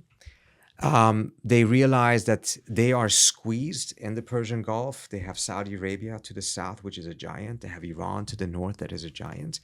They're sitting on a huge amount of gas. They're the richest country. They have the bandwidth and the ability to do things that others cannot. But also they have a geopolitical position in which they're going to be completely screwed if there's war. Right? Because they don't have an army of their own that in any way, shape, or form can defend themselves. They have to have stability in the region between the giants in order to have the circumstances for themselves to be able to flourish. And by noticing that the space for peacemakers had more and more become vacant, they very cleverly went in and filled it. Not entirely. Others are there as well. But, you know, if we had a UN that was on par with what it was 30 years ago. If the Swedes were still doing what they were doing, then the Qataris probably wouldn't have the space to do so. Now they do, and they took it. And I personally think that we should be really grateful that they did, because we do need it. And I give an example, we touched upon it a little bit. When Obama realized that he needed to negotiate or potentially go to war, they went to Muscat, Oman, and the Omanis were the mediators. And something happened there, which was that Bill Burns, who was the lead negotiator at the time for the U.S., who later on became the head of the CIA, he was given a written statement by the administration, which I still don't know the exact details of, but the contours are that there was an acceptance by the United States for the first time ever that Iran could have enrichment of uranium on its own soil under specific restrictions. This is the thing the Iranians had waited for, the acceptance of their red line. They were not going to show any flexibility regardless of how many sanctions were imposed on them until this was accepted. This was accepted in Oman, but there was a problem. This was conveyed orally. And the Iranians were like, no, we need this in writing, otherwise we don't trust it. So a solution was presented. I think it actually came from the Omanis themselves. The Omanis wrote a letter to the supreme leader of Iran, in which they said, this is the American position. They put it in writing, but not from the US. Then the Sultan of Oman, the late Sultan, he has passed away now, in between his chemotherapy for his cancer, flew to Tehran and presented the letter in person to the supreme leader. That was a gesture to essentially say, if you say no to this, you're not saying no to it because you don't trust the US. You're saying no to it because you don't trust me. And the US and Iran don't have any trust, but Iran and Oman have a tremendous amount of trust. So even a superpower, the United States, needed a small, tiny country like Oman to be able to get this breakthrough. And we should be grateful that there are these small countries that are willing to play this mediating role, because they can do things that we cannot do, despite our tremendous power. With the Qatar one, though, is it kind of a difficult political position for them to be like a mediator right now, considering that I'm not even saying that this is definitely the case, but the way the optics are, it's that they're very at odds with Israel. So therefore, like, seeing it from the Israeli perspective, they might be like, well, they're totally biased. And, you know, they're also helping out Iran or whatever, which is going directly against our purposes. Therefore, they shouldn't be at the table mediating this stuff. Do you think that that's fair criticism from them? The reason why they're mediating, and you're right, the Israelis, first of all, the Israelis wanted the Qataris there before. I mean, the Qataris, the Qataris are there because the US. So in 2006, Hamas wins the elections in Gaza. Shortly thereafter, the United States asks Qatar to host Hamas in Doha in order for the US to be able to have its indirect negotiations with Hamas, since they're in charge. So this whole thing started off with the US requesting it. And the Israelis were on board as well because they needed that channel. And the Israelis asked the Qataris to, the money that the Israelis would give, or I forgot who exactly is giving, but bottom line is they wanted to make sure that the Qataris would pay Hamas to keep Gaza floating, not flourishing, but floating. In 2024, December, the Qataris were like, okay, we're doing the mediation because you asked us, but we're getting so much shit for it. So, you know what? Fine. We'll kick out Hamas. They won't have an office in Doha any longer. And we don't have to do the mediation. Guess who intervened and said, no. Keep them in Doha. United States. Because we need them in order to do this mediation. At the time, the hostages were still kept there. I understand. And you needed this. So it on the surface, it may look like, oh, well, that this is a favor to Hamas or this is a favor to Iran. But bottom line is, you need these channels to be able to resolve these conflicts. And it is a position that, you get a lot of flack for doing it. So there's plenty of countries that probably could, but they're like, you know what? We're fine. Solve your own problem. We know that you ask us for help, but then if we do it, then we get all of this bad PR and we're being accused of X, Y, and Z, etc. We're good. Ask someone else. And we keep on, or not we, I've kept on pushing off your actual story with this, and you just kind of hinted it with the whole growing up in Sweden thing. But one of the things when I was talking to Eric about you, he was saying is that your family actually had history on both sides of the revolution, meaning like pre-revolution.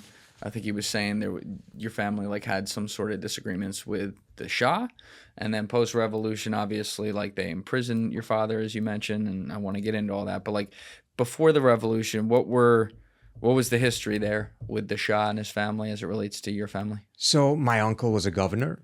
So we had people in the family who actually were in prominent positions. But my dad was a university professor who was very left-leaning, was very critical of the Shah, and twice ended up in jail for criticizing the Shah. Well, actually, the first time he was actually criticizing Islam, and that ended up getting into jail even under the time of the Shah. That's interesting. Yeah. The second time, and he was tortured by the Sabak, the secret police of the Shah, got out. And he had an offer to become a guest scholar in Sweden. He had an offer to do it in Marseille, in France as well. And situation was very uncertain at the time. This is mid-78, I think. Okay. And it wasn't clear what was going to happen. No one knew, will there be a revolution? Will there be like massive clampdown? My dad had just been twice in jail, so decided to take the opportunity to go to Sweden. He chose Sweden. And he chose Sweden probably mainly because he was left-leaning and Sweden was like this leftist heaven back then. So we went there because of the fact that it was too unclear what would happen. I was only 4 years old, so obviously I had no say in this decision. In 78? I think we arrived in October 78, if I remember correctly. A couple of months later, February 1979, the revolution is a reality. We're still in Sweden, following it from over there, but it's still very unclear exactly what's going to happen. Chaotic. Eventually, Khomeini completely takes power, but then you have that fight between him and the MEK. Then, September 1980, the Iraqis attack and invade, and they invade in the south of the country. My family is from the south, from the Khuzestan area. But in between, something else also happened. My dad's name was put in a paper as one of the people that would be executed on the spot if he returned to the country, accusing him of having been a collaborator with the Sabak, the Secret Service, which was not true. My dad had been tortured by them. But we're in Sweden at this point when this happens. Thank God. My dad decides to go back and clear his name. And he decides to go back and clear his name because at the time, if they didn't get a hold of you, and you were wanted for whatever reason, and it's not as if you would get a fair trial in any way, shape, or form in the first place anyways, but if they couldn't get a hold of you, they might just execute one of your relatives. And there's plenty of cases in which they executed a brother for a crime they accused someone else of doing, right? And because my family, other family members had been in prominent positions during the time of the Shah, he goes back. I remember saying goodbye to him for the last time. I was at that time 4.5 or something. He goes back. They don't execute him at the airport as they had promised. Instead, they put him in jail again. Now he's in Khomeini's jail. But guess what? It's the same jail as before. And guess who he's sharing his jail cell with? The same guy who was the head of that jail just months earlier when my dad was in that same jail. His former jail ward was now his jailmate. Oh my God. The head of that prison, who ran the prison for the Shah, was now in that prison and sitting now sharing the cell with my dad. They did execute him. My dad, however, managed to get out or clear his name, however you want to put it. And how did he do that? So that's the question. And I oftentimes ask that when I'm at college campuses, etc., just to see if people could guess it. And I think if I've told this story perhaps, 30 times, I think there's only one time that someone guessed it right. Because immediately people think, oh, he fled, or they think that, he gave a bribe or whatever, all kinds of creative things. None of that is the case. The case is, and this goes to the core of what we talked about earlier on, what actually happens in the revolution. Guess who was running the prisons? The new regime. Who's the new regime?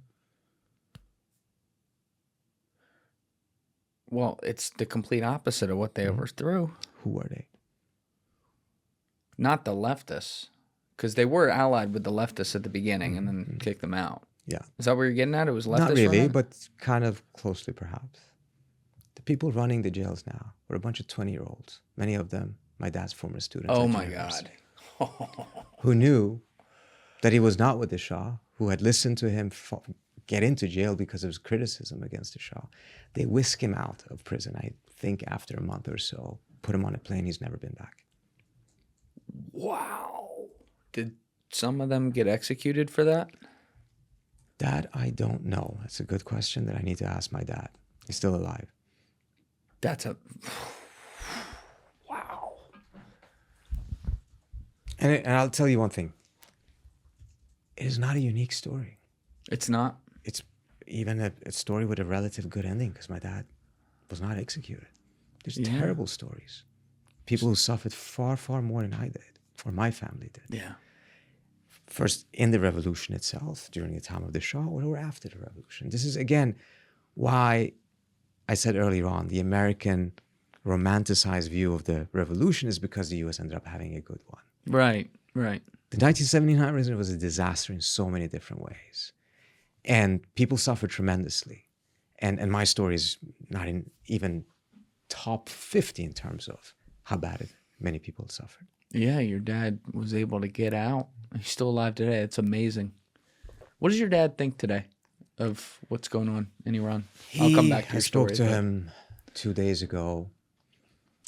Look, he is, as most people right now, just in a state of shock, in the sense that the level of killings that the Iranian government engaged in between January 8th and 10th in particular, is just unprecedented.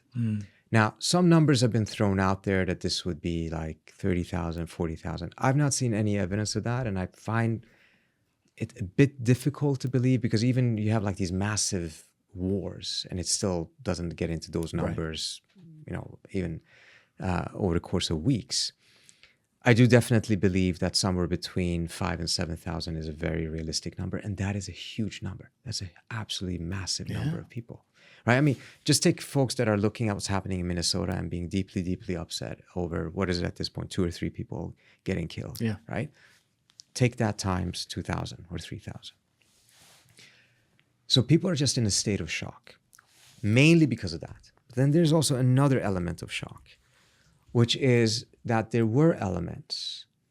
I used to say part of the protest, but I think it perhaps is more correct to say there were elements that took advantage of the protest to pursue a different agenda, who used a tremendous amount of violence, who burnt about 48 fire trucks in the first night. Burnt banks, museums, etc. About 300 police or Basij members, which is part of this militia, were killed as well. There's videos on YouTube or on Twitter, you can see, and they're putting them on fire alive. I spoke to one guy who was out in the protests. He'd been out in almost every protest since 2009, not a fan of the regime. And he said, back in 2009, if we saw someone start using violence, everyone intervened because we really kept a very strong nonviolent discipline. This time around, he said, I saw these folks, I don't know who they are, but they were all dressed in black. They seemed to be professional. They seemed to know what they're doing. They were acting very fast. And I didn't have, and no one else had the guts to step in because frankly, we were as afraid of them as we were of the Basij.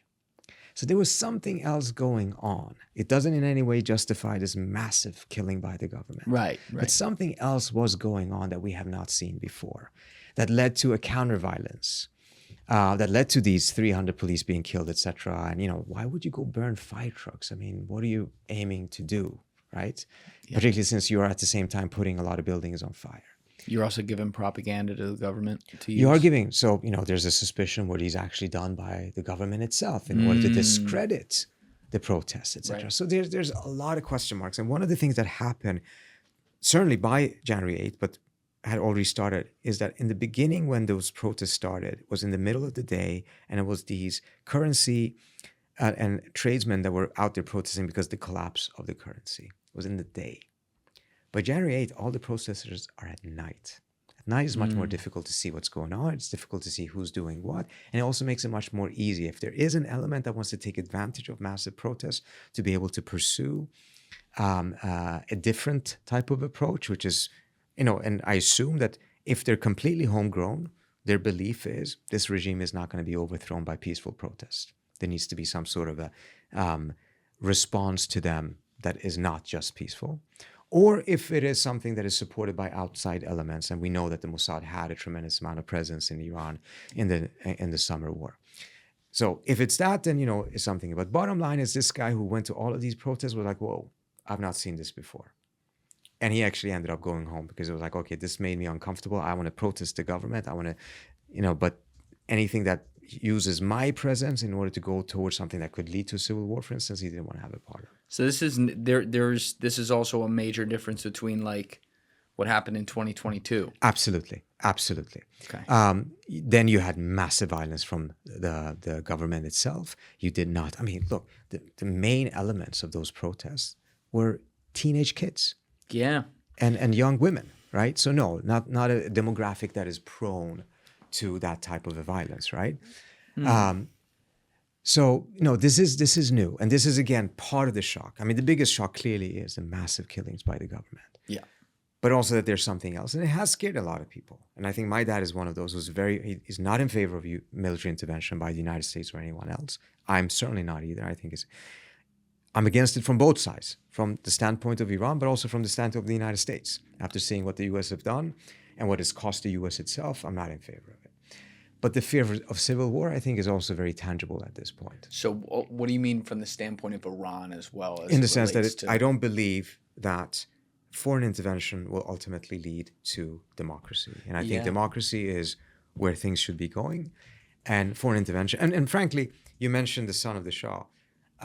If you look at the strategy that he's pursuing, Reza Pahlavi, it does not, does not leave me with the impression that he actually is seeking an internal overthrow of the government. If you were to do that, you would build a big coalition. He's not. You would be going the extra mile to get amnesty to people from within the IRGC in order to get defections. Because you have a massive security establishment and you need to get them to defect. You cannot just beat them, particularly when you don't have an army, right? But he's not doing that either. He's talking about it, but his supporters, and you will see them in the comment sections on YouTube later on, are not building this thing and are not pursuing that type of an approach. Instead, what they're pursuing is the same thing as Machado did, which is Trump, make me the king. Right. Install me. And we started off with 1953, and now we're 2026, I don't think going that full circle is the right thing. Do you know him? I've ever met talk him. with him? Yeah, I've not had a lengthy conversation, but I met him. Yeah. When? I think the first time is the one that I do remember. He gave a briefing on Capitol Hill when I was working there, and I do remember it well because I was not left impressed, and he looked very uncomfortable and uncertain, and was constantly leaning over to some of his handlers to see am I doing a good job or not. His handlers. Yeah, that's the way it looked like. And that's not to question his motives, which at the time I don't think were what they are today. I mean, at this point, he's very clearly, explicitly pushing for U.S. and Israeli military intervention. I think that's absolutely wrong. But also because there was a moment in which the congressman asked him, so what do I call you? Do I say Mr. Pahlavi? And he responded saying, Your Majesty would work. That don't play well in America. We don't. Yeah, like the it whole doesn't. kings and And queens but shit. also it doesn't work well if you're saying, hey, I'm actually not going to try to take over the country. I'm just going to handle the transition Right. to a democratic government. Well, then the title Majesty should not be part of the mix. Yeah. Power is a very, very strange thing. And in an ideal world, power goes to the people who actually at least want it. And that doesn't happen very often. Yeah, that's you know the what I way mean? it should be. Yeah. That's the way it should be. Yeah. And it's Sam and Frodo at Mount Doom. yes, exactly. That's a great way to put it. And with him, I don't even say this to be a cynic, but like the guy has lived as a guest of the United States government since he was 19 years old. That shit ain't free. You know what I mean? And I understand, like, by the way, like seeing it from my government's perspective, they would love a world where it's not the current regime there. I'm with them. But I really appreciate your, even with your own history, like understanding the serious problems there could be if it's caused from outside. And you had said something early on in this conversation, then we got off it, but you were talking about, you know, the dangers of revolutions on the other side and how they often look, and it's not necessarily like the American one, and you're right about that. But like an example of one that the world kind of blew, in addition to the country itself, that could have been good, was when the USSR was overthrown. Of course, there was intelligence involved there. That's just the nature of the world. I'm cool with that. That's what they do. But roughly 15% of the population there overthrew that government. It wasn't 50, it wasn't 40, it was 15, largely peacefully. Yeah.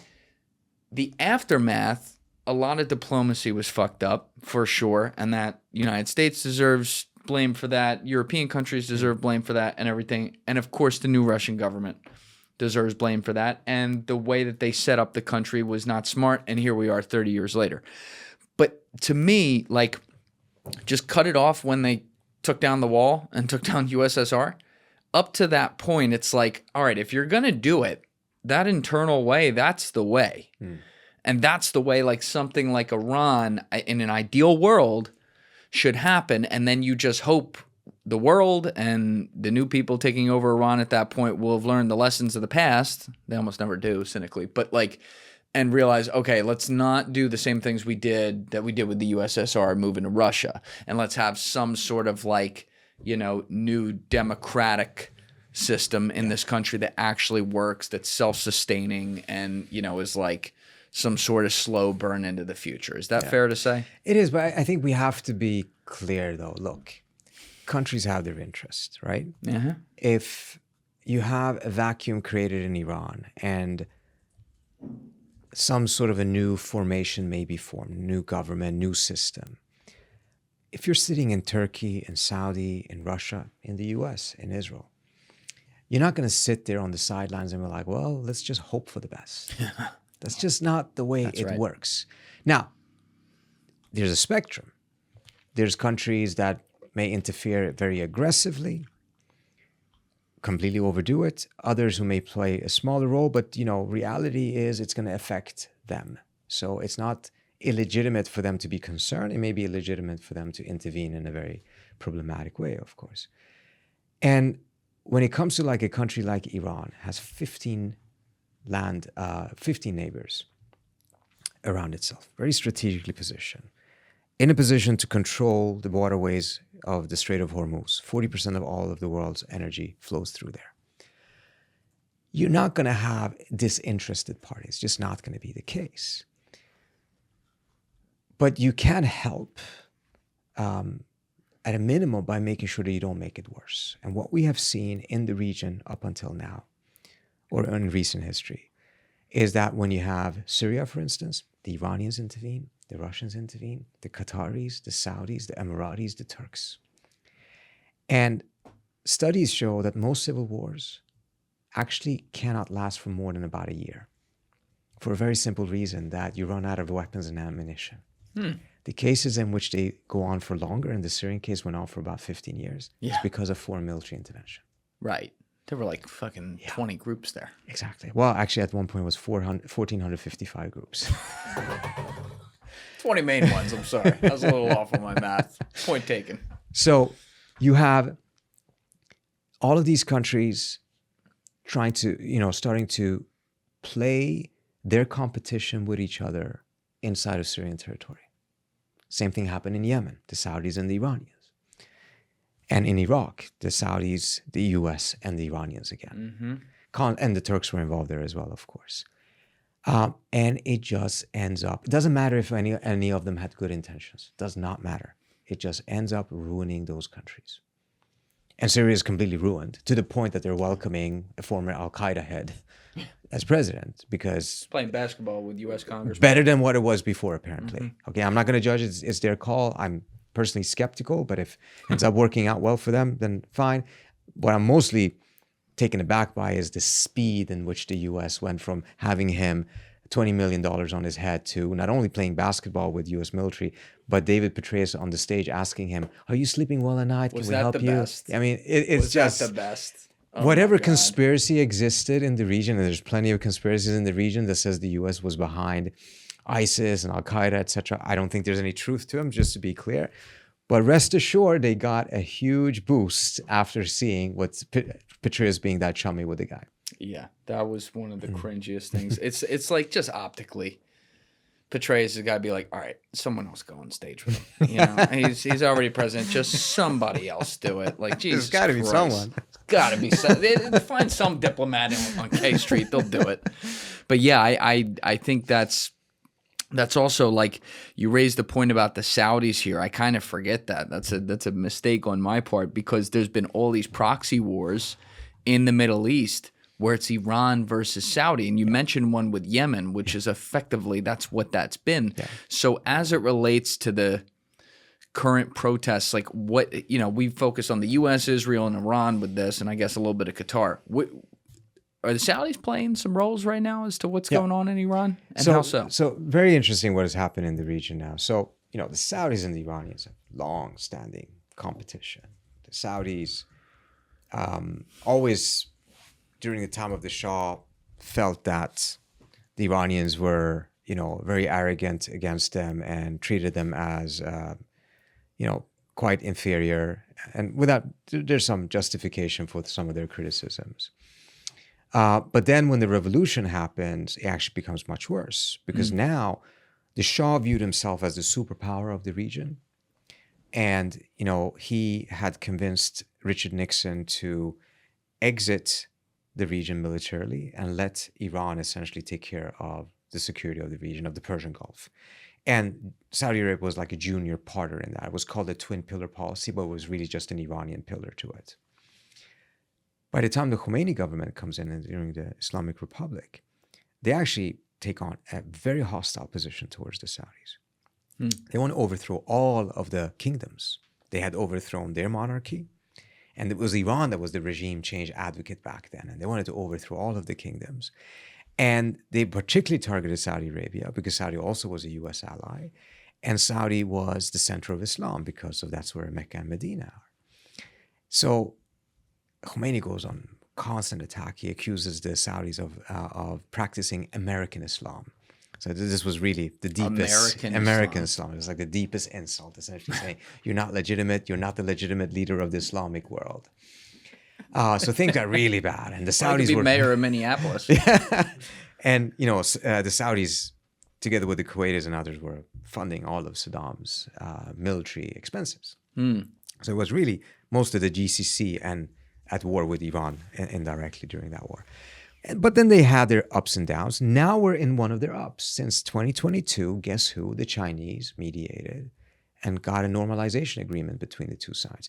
A lot of legwork had been done by Oman and Iraq, but the last 10% of the distance was taken by the Chinese. And this is the first time the Chinese step into the mediation game in the Middle East. Yeah. And it freaked out the U.S. Really Righteously freaked out, so, yeah. actually. But now, given that has really reduced tensions between Iran and the Saudis, reduced tensions in Yemen. But something else has now happened that has actually pushed the Saudis not close to Iran, but in a way, they're actually very worried about the U.S. going to war with Iran and really want to avoid it, not just because of a fear of instability and retaliation and things like that, but because of something else. So give me 2 minutes to explain this one. You take your time, Trita. Just During- keep this pointed at you, Yeah. if you don't mind. Sure. Go ahead. During the Biden administration, the U.S. really lifted almost all restrictions on Israel and what Israel could do and not do, particularly with U.S. weapons. And almost all the weapons they use are American weapons. And this has led to a scenario in which what the Israelis allow themselves to do in terms of collateral damage, meaning innocent civilians getting killed, is just completely out of whack. The U.S. would never follow those guidelines. We cannot do it. We're not allowed to. But we allow the Israelis to use American weapons in a way that we are not even allowed to use ourselves. That's kind of strange. Well, the Biden administration was like, we have to give Israel whatever they ask for, essentially. Also, And the kinda Biden strange. administration broke U.S. law on numerous occasions and even lied to Congress about what Israel was doing. They lied to Congress. They lied to provably? Congress. Anthony Blinken lied to Congress about internal reports in State Department of the assessment of what the Israelis were doing. And internally in the building, they knew what was going on. They had written the reports. Blinken and the leadership refused to publish them and then lied to Congress about what actually the report said. And Now, they did why all is of this- that not being... Oh, it's out there. It's just that we live in a world of like there's 5 scandals a day. 20 years ago, that would be the scandal of the entire year. And nobody to root for. Yeah, this is hardly a weekend at this point. This then led to a scenario. And let me give you examples. Actually, I think it's quite helpful to see how much the U.S. has changed in terms of what it permits Israel to do or not. In 2004, the Israelis assassinated the head of Hamas, the founder of Hamas, Sheikh Yassin. He was in a wheelchair. They struck the place that he was at and killed about 9 other family members. The Bush administration rebuked Israel publicly for this because of a high number of civilian casualties, collateral damage. Bush did. Bush did. Dick Cheney was in that White House, just as a reminder. That's what was he aware that they did that? In 2006, also Bush, Israel and Hezbollah have this war. On 2 occasions, the Israelis tried to assassinate Hezbollah's leader, Nasrallah, and they struck his bunker but couldn't get through. Not because they didn't have, but because the U.S. would not allow them to use the weapons that could blow up the bunker, not because they didn't want to stop the Israelis, but because the damage that it would do to the entire neighborhood and all the collateral damage.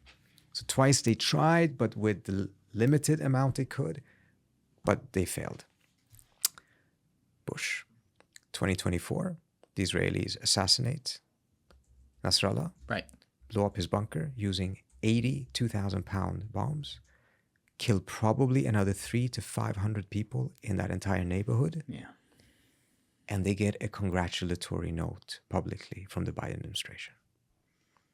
So just see the distance. A rebuke for 9 dead to a congratulation for something around 300 to 500. You want to go kill someone who's listed as a terrorist and, could be agreed upon by other countries as a terrorist. Okay. That's where I run into the issue, though, how you do it. My buddy Brandon Buckingham I don't know if you ever seen his channel. He does all kinds of documentaries. But he was supposed to go to India for, I don't even know what the fuck it was, for some documentary. This is late summer 2024, I want to say. And basically he's he's on his leg flight there, and then something goes wrong with the visa, so he can't get into Israel or into India. And so he's like, well, I'm already out here halfway around the world. Let me find a place to go. Goes to Lebanon. Happens to go the week where the bombing starts. So what year is this? This is 2024. Wow. He doesn't follow the news, or? Well, he does, but like he gets there and the bombing starts. Okay. And his dad's like hitting him up like your girl is pregnant, like you need to get home, like the whole bit, but Brandon is about being on the ground. So he does this amazing like hour and 20-minute documentary, interviews all kinds of Lebanese civilians on the ground, just very nuanced and real, like a great human piece. All of them are dead. All of them. Oh. They're all gone. Yeah. It's a relic already. It's not even a year and a half old. Yeah. And that's where, and I don't care who it is, like my country did it too in Iraq. I don't care what country it is. I will always call it out. Like the collateral damage that, not the tip of the spear, but the suits in back rooms order to happen. This is how you create the next generation of quote unquote terrorists. Yeah. Right. Absolutely. Again, and we have norms around this, what is permitted and what is not permitted. And the Biden administration completely lifted all of those and allowed Israel. I mean, that's part of the reason like bombing hospital. Doesn't matter if you think or if there even was a Hamas cell. There's still not a single piece of evidence that there was. That there was what? A Hamas cell underneath the hospitals. There's no evidence of that? There's no evidence of that. But even if it was, it's still not permitted. I mean, there's international law is quite clear on these different things, right? But they lifted all of those restrictions. Now, that led to an Israel that just felt completely unrestricted and unhinged. In the last 2.5 years, they've bombed 7 countries in the region. One of those countries is a strong U.S. ally, Qatar, who hosted Hamas because the U.S. asked them to host Hamas. Did you see the picture of the phone call in the Oval Office when Trump made Netanyahu? Made him apologize. We'll get to that. But let's see what happened up until that point. Qatar's air defense systems are all American because the U.S. has one of its largest bases in Doha, right outside of Doha. Didn't even get activated. So now, put yourself. Didn't even get activated. Didn't get activated. Israelis hit. They failed to kill the people that they were trying to kill, but they were there to negotiate the latest version of the release of the hostages. And the Israeli strike. So you're sitting in the region. Let's say you're Saudi Arabia. Your entire security is in the hands of the United States, right? You put all of your security eggs in that basket. And as much as you needed that because you had an enmity with Iran and you needed American protection from Iran, in the back of your head, it's always good to have that relationship with the United States because that is a protection against Israel if anything ever goes wrong, right? But now the United States is like, well, Israel can do whatever it wants. It can even bomb a country that we formally are supposed to protect or informally supposed to protect, and we have our base there. And the system apparently doesn't even get activated when the Israelis do it. So what do you do in that scenario? Well, you start to realize you can't have all your security eggs in one basket. You need to diversify. You can't completely rely on the U.S. So a couple of weeks later, announcement that there's a pact between Saudi Arabia and Pakistan will provide Saudi Arabia with a nuclear umbrella. With a nuclear umbrella? Nuclear umbrella, because the Pakistanis have nuclear weapons. Right? At the same time, you start to think, well, if our alliance with the United States doesn't protect us against Israel, then we need to find some new constellation in the region that can balance against Israel. And though, as a result, now you see the Turks, the Saudis, to a certain extent, perhaps even the Qataris and the Pakistanis coming together. And it's not because they want to have an enmity with Israel, but they need to have their own security. And they feel that Israel right now is unhinged. The U.S. is allowing it to do almost what it wants, even though you're right. After they did this, the entire region went to Trump and complained. And as a result, They had that rebuke, and they even had Netanyahu call the emir from the Oval Office, reading from a written apology. And in the back of that room, I don't know if you noticed, there's a Qatari diplomat sitting in the Oval Office to also observe it from this side of the telephone. No other American president has ever done this to Israel, to the best of my knowledge. There's a huge difference between Trump and Biden, in the sense that I think a lot of things that Trump is doing right now in terms of border peace, etc., is also highly, highly problematic. But we saw no pressure from Biden at all on Israel after October 7th, just nothing. Now, where does Iran fit in all of this? Well, Iran is not part of that constellation, formally, between Saudi, Pakistan, Turkey. But informally, it is a buffer between Israel and these states. If there is a war and the United States completely defeats Iran, the Israelis bomb Iran, it's either chaos or a very weakened Iran, or perhaps even a pro-Israel puppet that is installed in Iran. From the standpoint of these countries who otherwise have no love for the Islamic Republic and have no reason to have love for the Islamic Republic, it's actually a very bad development, because this then strengthens the Israeli position vis-a-vis them. They see Israel now, they explicitly say that Israel is seeking regional hegemony. And Iran is a buffer between them and the Israelis here. And this is part of the reason why these states have taken such a strong position in trying to prevent the war that we're marching towards right now. It's not just because of the instability, that's there. It's not just because of risk of a civil war spilling over, that's there. It's not just because of the refugee flows, that's there.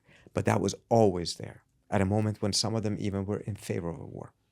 The reason why they're all now against the war is because of this new geopolitical scenario that has been created, in which they need Iran as a buffer, not as a partner, not an ally, but as a buffer. Almost like the hostage negotiator in a way. You know, that like in those old westerns where one side sends a guy to just sit with the other side while they're actually over here negotiating, and that guy is just like playing cards, but if it goes bad, he gets shot. It's kind of like Iran's that. That's interesting. Yeah, not to make light of it. I know that is obviously extremely personal, but nonetheless, I didn't realize that scenario at all. That's why I bring in people like you. I learned this stuff. You got your finger on the pulse.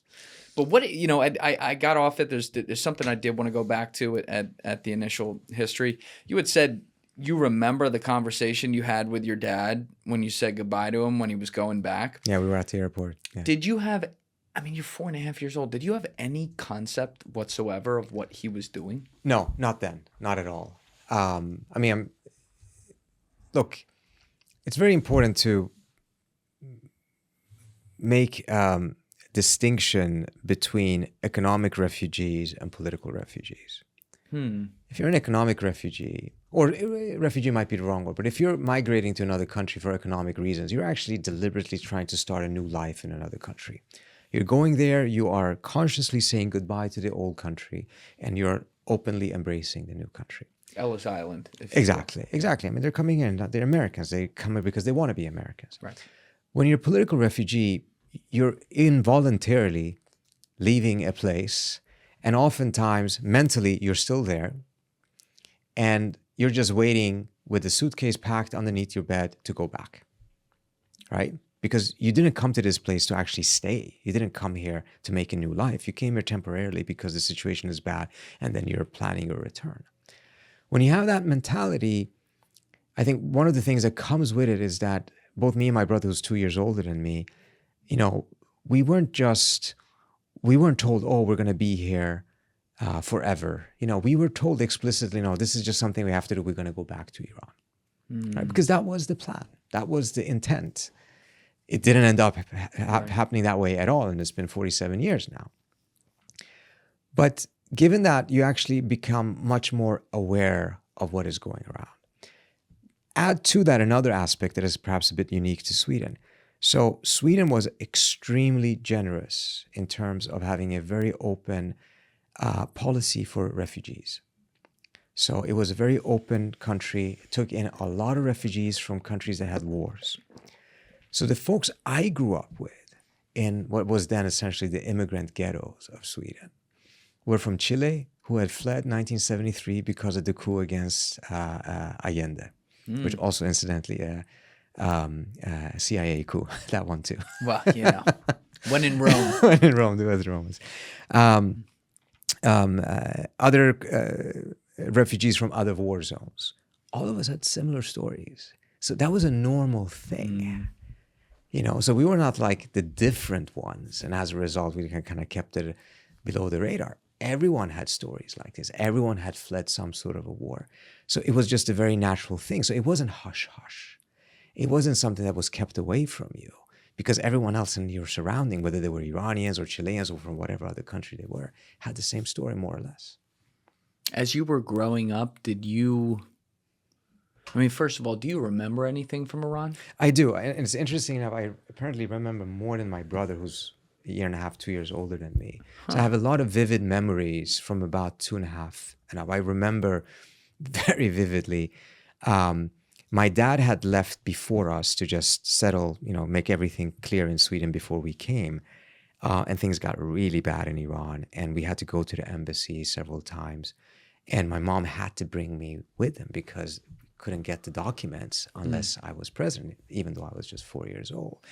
And I remember, the soldiers. I remember we were shot at one point, and more in the air, I think, to disperse the crowd. And I got separated from my mother at one point, etc. I don't remember exactly how we got reunited, etc. But yes, I remember because it was a lot of traumatic things that happened. Again, don't want to overplay it. People have had way worse stories than this, but I do remember it.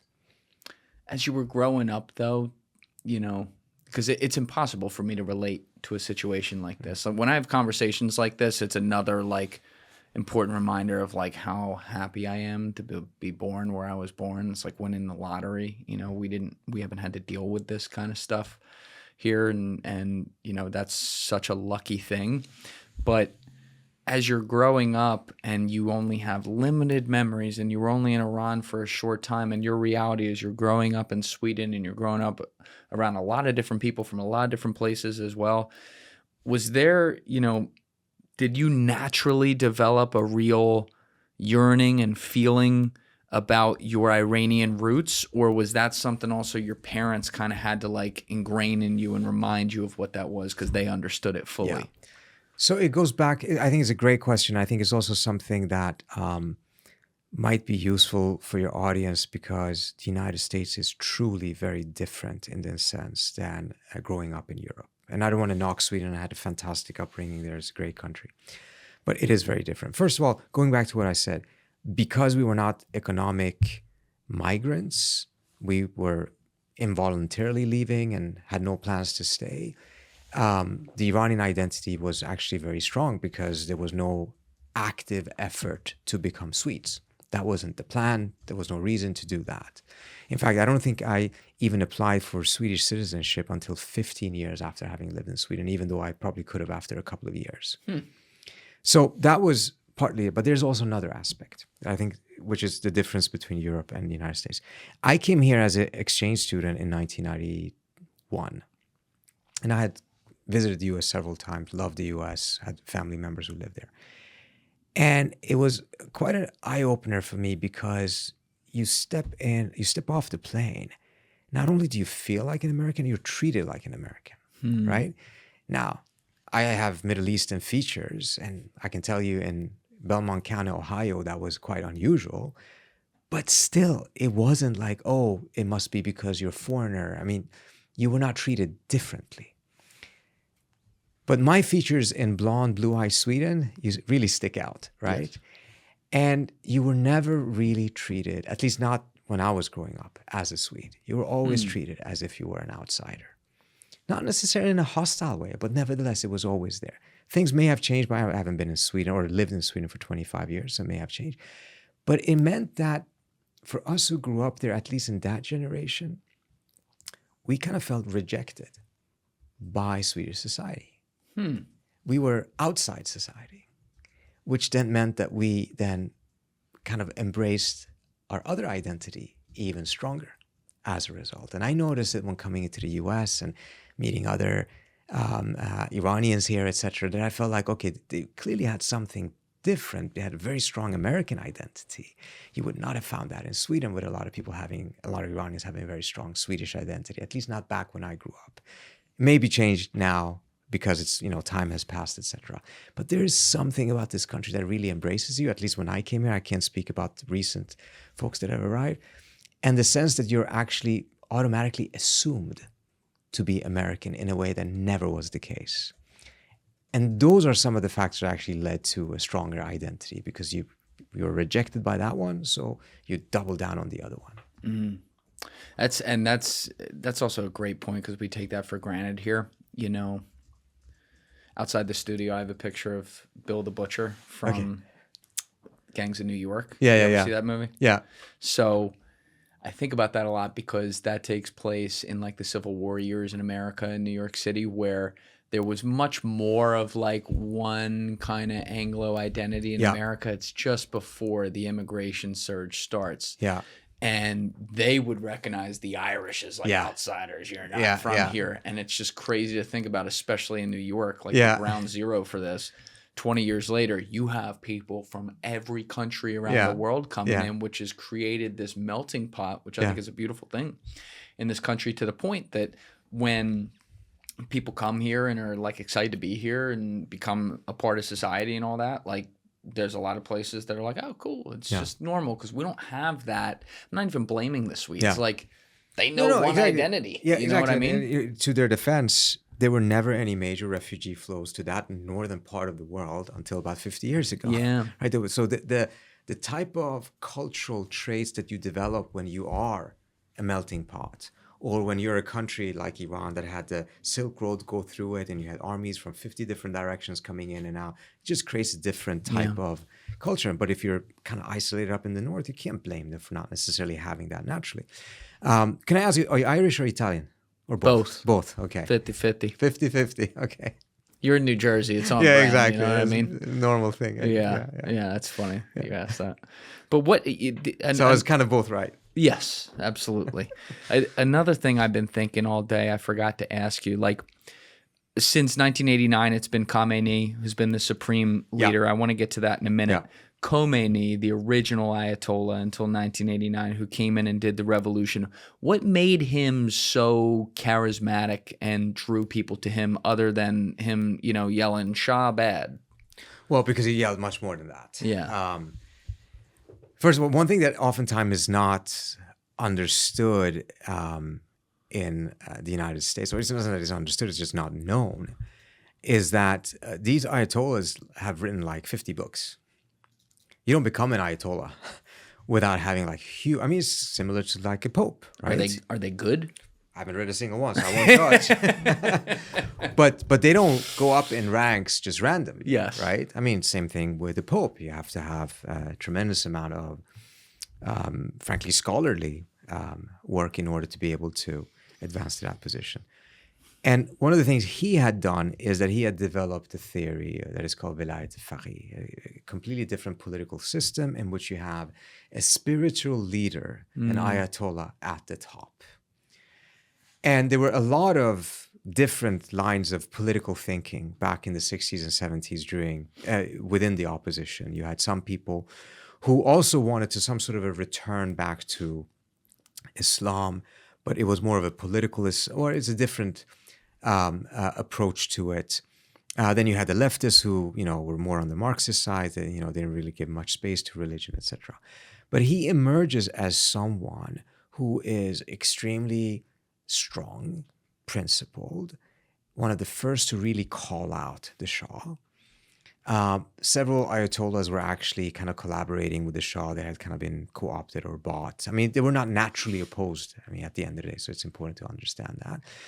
But he's just relentless in his criticism. When the U.S. signs the SOFA agreement with Iran in 1963, the Status of Forces Agreement, which essentially puts U.S. personnel in Iran above Iranian law.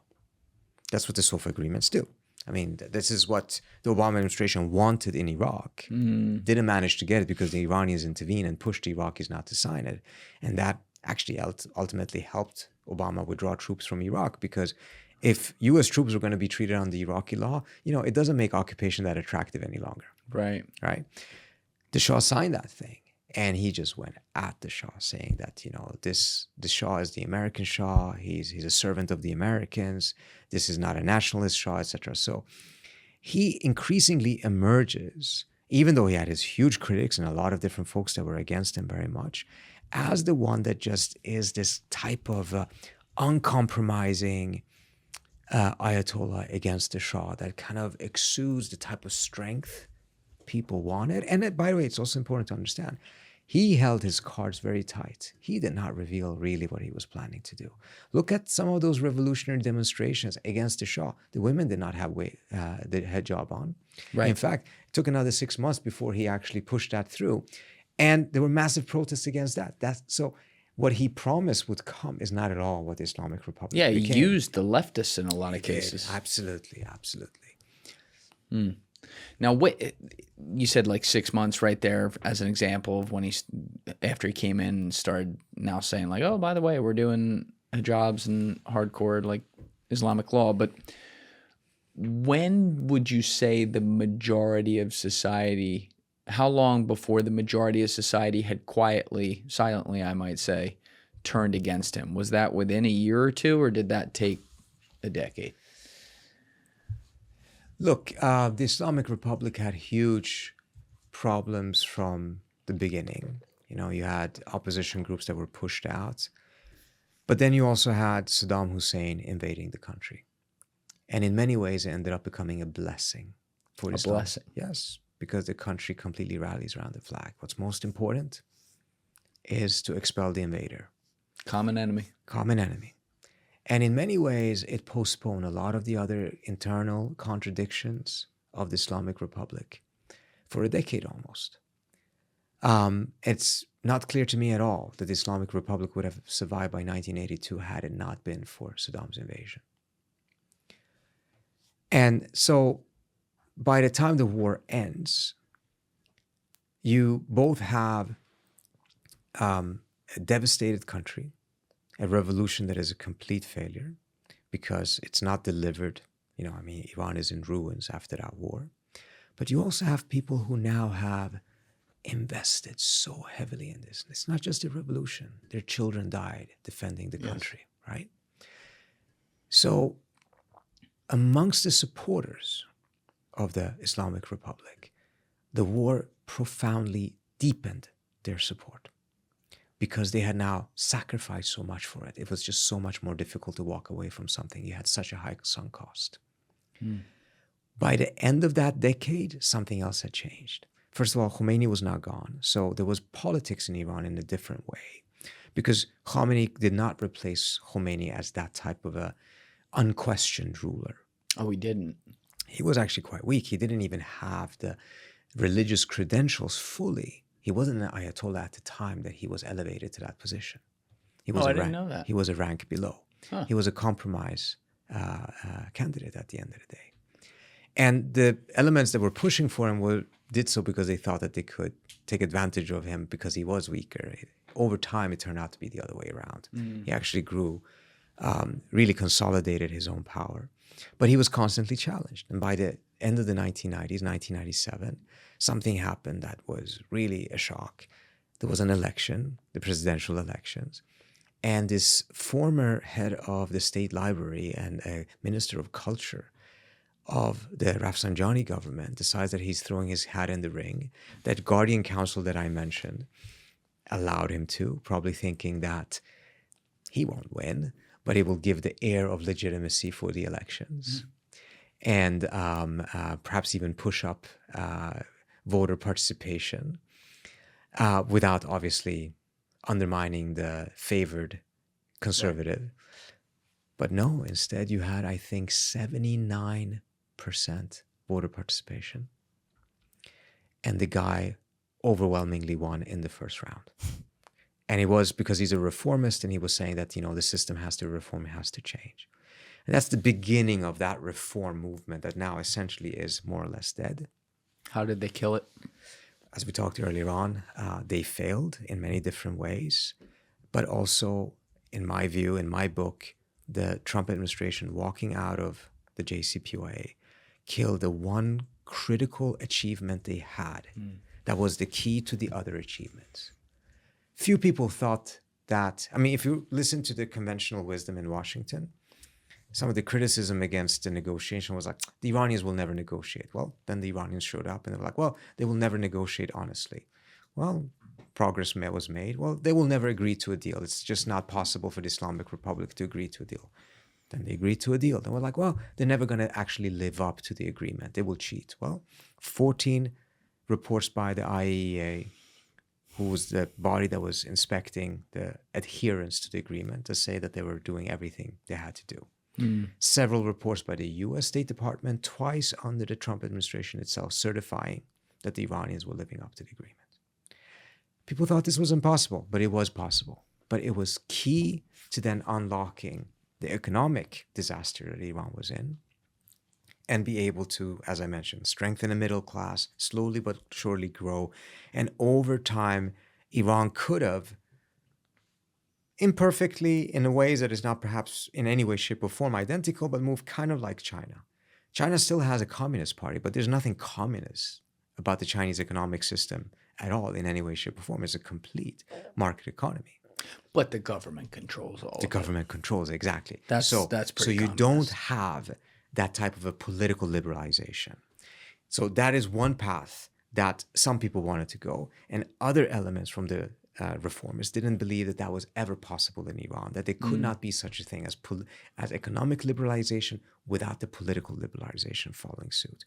But as long as there's no economic liberalization, the options, the opportunities, the chances, the window for the political liberalization also just completely closed. Yeah, I didn't realize the timeline was that long, by the way, because when you said this reform election happened in 1997, I'm assuming that that was a different reform than you were talking about earlier, and you're saying it's the same thing, which means... It's the same movement, and, you know, in 1998, a year after, or just months into his election, he gives his presidency, Khatami gives this historic interview to Christiane Amanpour of CNN, who's herself half Iranian, grew up in Iran, half British, half Iranian, in which he says that the wall of mistrust between the United States and Iran needs to be teared down, that he wants to have a dialogue. He quotes Alex de Tocqueville and knows a lot about U.S. history, etc. And there was actually quite a lot of excitement in the Clinton administration at the time as well, that, okay, this is great, let's pursue this. And then because of problems on the Iranian side, they actually don't go down the path in the manner that they could have and should have. They did some things. When the United States suffered from 9/11, not too far away from here, and it became clear that this was done by Al-Qaeda, and this was planned out of, well, it was partly planned out of Afghanistan, with the Taliban government giving Al-Qaeda space to be there. The Iranians had already been in indirect war with the Taliban for about 7-8 years. The Iranians were the ones that were arming and training the Northern Alliance and standing up against the Taliban taking over the entire country. So the US actually deals with Iran.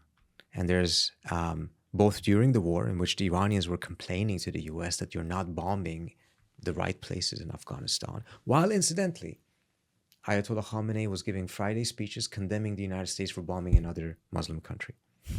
So the going on. Double games in politics, you know, you have to just understand that they're there.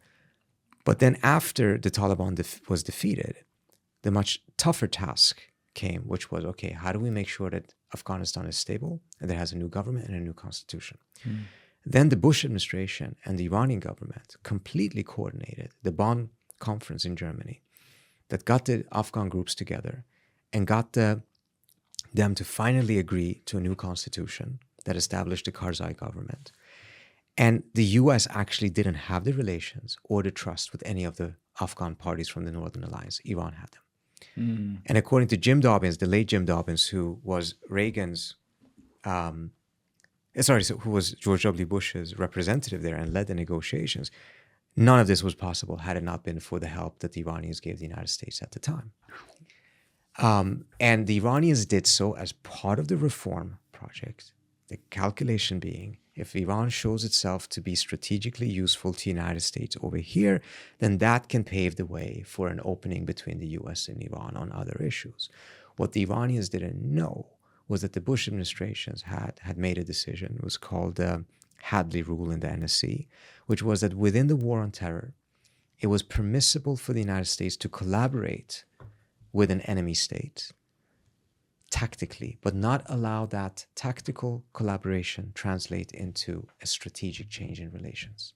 Meaning, you work with them, but not with the intent of actually improving relations. You're not allowing this. So 6 weeks, about 6 weeks after the Bonn conference, 5 weeks. Bonn conference was December 10th, 2001. January, State of the Union speech of George W. Bush, I think, was in last week of January. Remember what he said in that speech? He said there is an axis of evil. Iran, North Korea, and Iraq.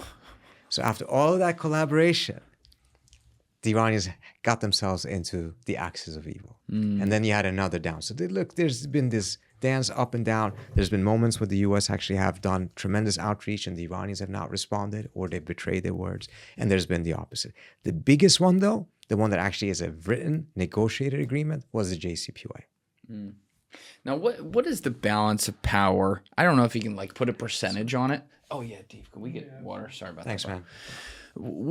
I don't know if you can put percentages on each part, but like, what is the balance of power, you would say, in the government? Meaning, you have the supreme leader, you have the president, and then I'm going to combine a lot of things. You have the legislative body. Like, you know, does the supreme leader have 70% say, the president's got 20, and legislators got 10, or does it vary? It varies with the individuals. The current president, by design, does not even want to have much. He's just want to work in tandem with the supreme leader, so he's really not a particularly important figure.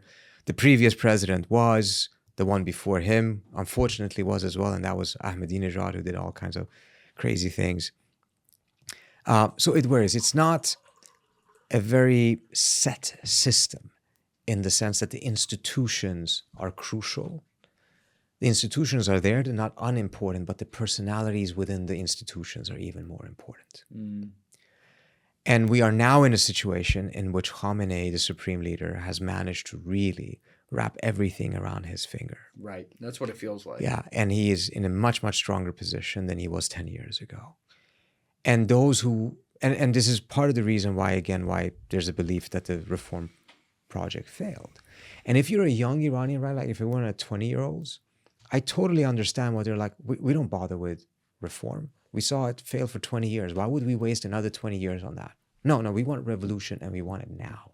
We're going to do what our, not parents, but perhaps our grandparents did, and just ask for revolution instead of asking for reform. Right. Totally understand that. If you have 60 years ahead of your life and this reform process hasn't gone anywhere, it's totally understandable. They will be like, no, we don't have time for this. We need change right now. But it's interesting that like when even like Netanyahu will give a speech as it relates directly to Iran, and there's all kinds, obviously, like blocks that they put on the internet and stuff. But when I guess like the Israelis and Americans work to get speeches like that into the country so people can see it, you'll hear about numbers like 20 million Iranians tune into this speech just because it's one issue. Like, oh, like, well, he wants to overthrow the regime and we want that too. So like, you know, the impetus for it is there. But I want to take a step back to the 2002 protests for a minute, because I remember 2022. I remember like I was doing this show during that time. I was talking to some people about this, like this feels a little different. And then it kind of died off. So just starting there for a second, why did that not go through, and how on the ground was like CIA and Mossad at the time? I assume obviously not enough. So look, the first thing I think one has to remember when and I'm not an expert on revolutions. My brother actually is a researcher on this topic and knows much more than me. First thing you have to accept, revolutions are extremely rare, and they're extremely rare for good reason. It is not enough just to be angry. It's not enough to have a huge amount of people being really, really angry. That in and of itself does not bring about a revolution. It is oftentimes a necessary requirement, but it is not a sufficient requirement. You have a tremendous amount of anger, and you did have that in 2022. And it's perhaps important to go back. You had this Iranian woman who was visiting Tehran from her own hometown, gets called in by the morality police, accusing her of not having worn her hijab properly, and then ends up getting killed in custody. Different stories. The police said it was an accident, but clearly she was beaten up one way or another, and she was killed, died. And it just captured the country's imagination because she didn't die right away. She was hospitalized in a coma. And people were following that story, and they were very upset about this happening, and then she passes. And then you have protests that are starting to bubble up in several different places, but it looks very different from 2009 and other protests. First of all, these ones were also more middle class, whereas in 2017 you had more of a poorer classes really rising up. So this was not as economically driven at all. This was clearly more political. But this was the first time that the protesters really, well, not the first time, but at least from the middle class, to really come out, protest, and completely reject the reformists. They were not looking towards the reformist leaders as their options, as their candidates. They were like, no, we're saying no to all of you. We don't care if you're reformist or if you are in the middle or if you are a hardliner. To us, you're all the same. Burn it down kind of Burn attitude. it down, exactly. And we're not going to fall from their perspective, from the lie of thinking, oh, if we work with the reformists, that's how we get change. We haven't seen that work out. So we just want the entire political structure to be overthrown. But that then also meant that they didn't have political leaders. Because the political leaders that were still tolerated within the system were the ones who were on the reformist side, many of them in prison, but nevertheless, they were still within that framework some way, somehow. But if you're saying, no, we're actually going for people who don't want the system at all whatsoever and don't want it reformed, want it to replaced, then those leaders are not out in the open. And without leadership, it's very difficult to channel the immense energy that existed in the system, in the society, to pressure the government. And in these situations, you actually end up negotiating with the government to get rid of it or whatever the end result is. But they couldn't do that because they didn't have leadership. And there were justifications for saying, it's better not to have, we're going to have a leaderless revolution. There's no such thing. Because what happens is that there is a leadership vacuum. And that leadership vacuum ended up to a large extent being filled by elements on the outside. And those elements, most of them, from the outset, pursued a different agenda. Yes, they agreed on the core thing. No more reform, just get rid of the system as a whole. But look what they were also calling for. They were calling for more sanctions on Iran. I didn't see a single protest back then asking for more sanctions. The population has suffered tremendously from sanctions. And you can hate the regime immensely, max. You still hate the sanctions. You're not seeing the sanctions helping you. But they were pushing for sanctions. They were pushing for Iran to get kicked out of the World Cup in soccer. One of the few elements of joy that the population still have. Again, I never saw anyone inside in a meaningful numbers, but I didn't frankly see anyone call for that. Right. So you had elements on the outside, exiled opposition groups. Many of them have been away from Iran for 40 years, taking advantage of that leadership vacuum. In my view, and I'll get shit for it in your comment section, I don't think any of them, frankly, have shown themselves to be democratic. And part of the reason why that is crucial is not just because you need to show your democratic behavior to win support from inside the country and get defections, but it's also something you need to do to build coalitions. There was an effort to build a coalition. They got 6 of them together at Georgetown University. Within 5 weeks, they were fighting each other at each other's throats. And it was an embarrassment. And it actually really disillusioned a lot of the people inside the country that were hoping that the diaspora would be able to do something useful. You got to be able to agree. Yeah, but if you've spent your 45 years in the United States and you haven't picked up any democratic line of thinking, then you're not an answer. You're part of the problem, in my view. I think you're right about that. I mean, it's one thing if you say that someone grew up in a terrible dictatorial, communist, whatever type of a system, and you're not surrounded with it. I'm not saying our democracy is perfect, and sure as hell it has a lot of issues right now, and I'm very worried.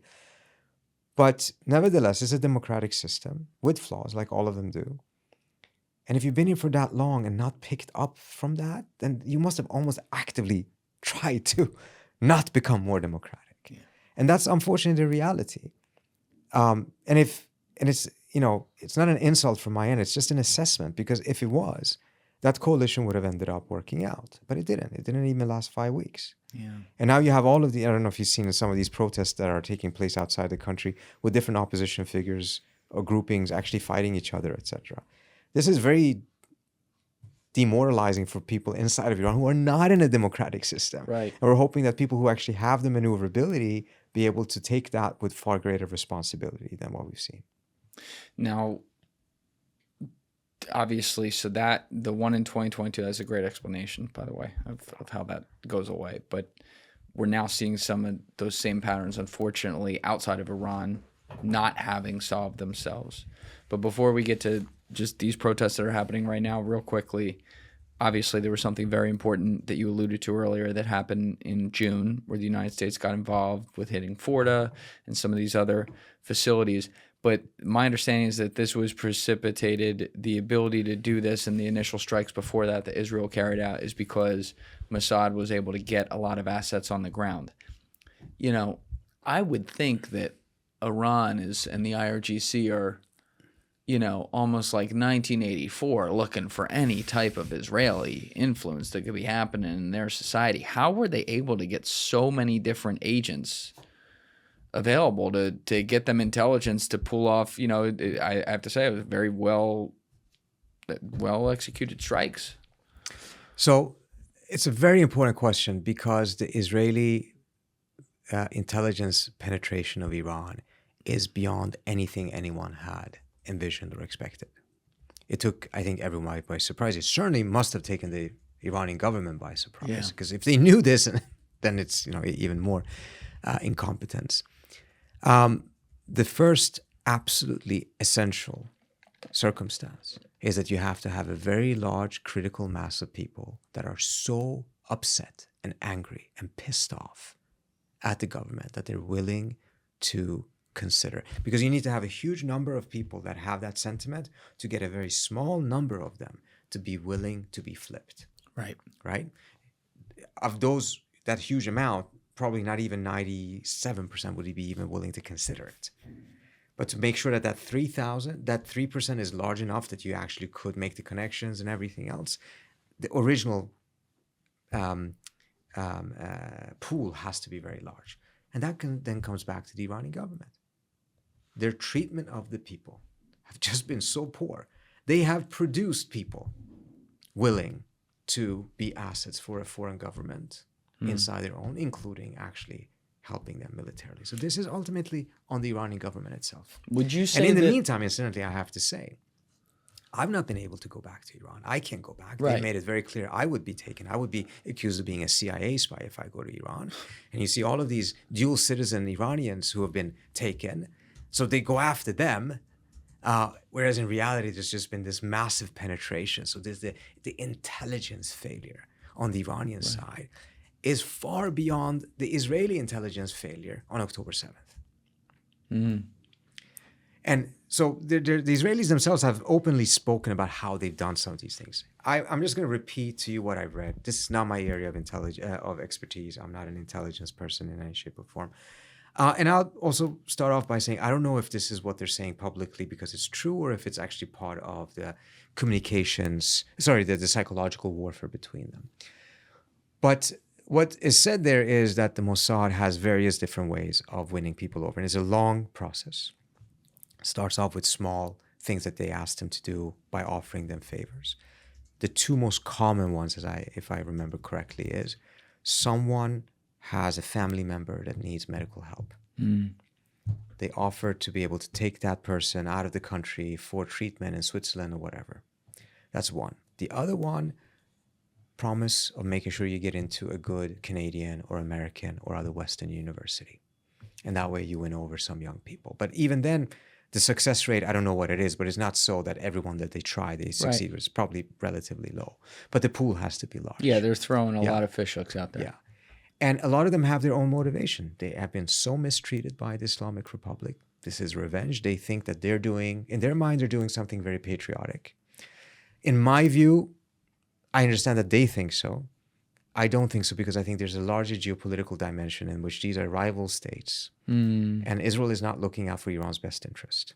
And Iran is not looking out for any of the, there's plenty of Israelis that are also being caught spying for Iran in Israel.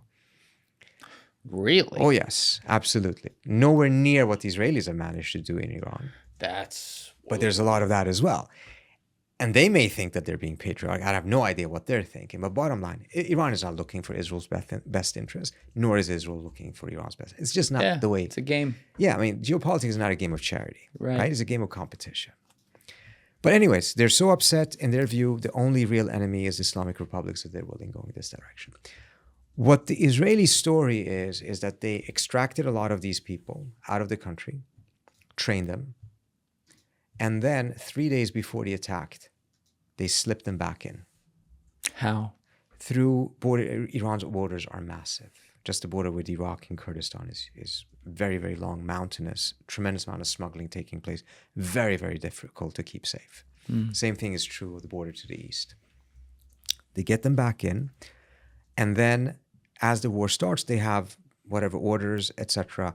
But what we saw happening there is that a lot of the attacks actually were not done by Israeli F-35s or American F-35s flown by Israelis getting into Iranian airspace. They were either outside of Iranian airspace and shooting their missiles, or these cells had smuggled in components of drones, had spent the 3 days assembling them inside the country, and the attacks actually took place from inside the country. We saw the Ukrainians pull that off deep in Russia as well. Those drones did not fly from Ukraine to Russia deep in. They were smuggled in, assembled, and then flown a short distance from within Russia. Same thing was done, but probably on a much larger scale by the Israelis inside of Iran using Iranian defectors. To get this many, though, and to be able to flip people, I mean, I'd say it's pretty safe to say, no pun intended, that means that Mossad has been able to develop plenty of their own undercover people within the country and have safe houses within Iran. Absolutely. Right? I mean, they, even before all of this, they did this. Right. In fact, it's kind of interesting. The Israelis had the best intelligence in Iran back during the time of the Shah. Yeah, they knew it was happening. They knew what was happening. The reason for this was the Shah was very untrusting of the United States, did not allow the CIA to roam around freely. There was a very limited number of people the CIA could be in touch with. This is part of the reason why the US actually was really taken by surprise by the depth of unhappiness and was taken by surprise by the revolution as a whole. The Israeli source of intelligence was not spies. It was, at the time, 110,000 strong Iranian Jewish community who traveled extensively back and forth between Israel and Iran. And as a result, had a much better sense of what was going on inside the country. It's very interesting. When the revolution happened, the Israelis knew this. They saw it coming. They warned the U.S. The U.S. didn't take it seriously. They didn't listen. And there is a scene I describe in my first book on Iran and Israel. The head of Mossad in Iran, he was usually actually stationed in Iraq for an operation that the Iranians and the Israelis were conducting against Iraq at the time. His name is Eliezer Tzafrir. He just passed away, 92 or 93 years old, a couple of days ago, actually. He and the defense attaché go out to Tehran at Azadi Square the day when Khomeini returns to the country, and you probably have 2 million people out in the streets. They blend in. I don't know for certain, but I think they're Sephardic Jews, so I mean they're Israelis of Middle Eastern background, so they can blend in. They can blend in, and they were just going there and trying to make sure that they didn't stick out in any way, shape, or form.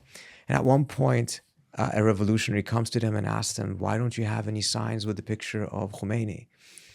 And they're like, well, give us. So they get these signs with Khomeini's pictures, and they're sitting there chanting, long live Khomeini and death to Israel. And this is done by the head of Mossad in Iran at the time.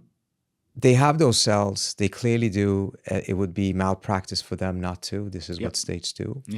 The degree of it, again, it took everyone by surprise. But this is also part of the reason why when we see this element, violent element, amongst the protest in January 8th, etc.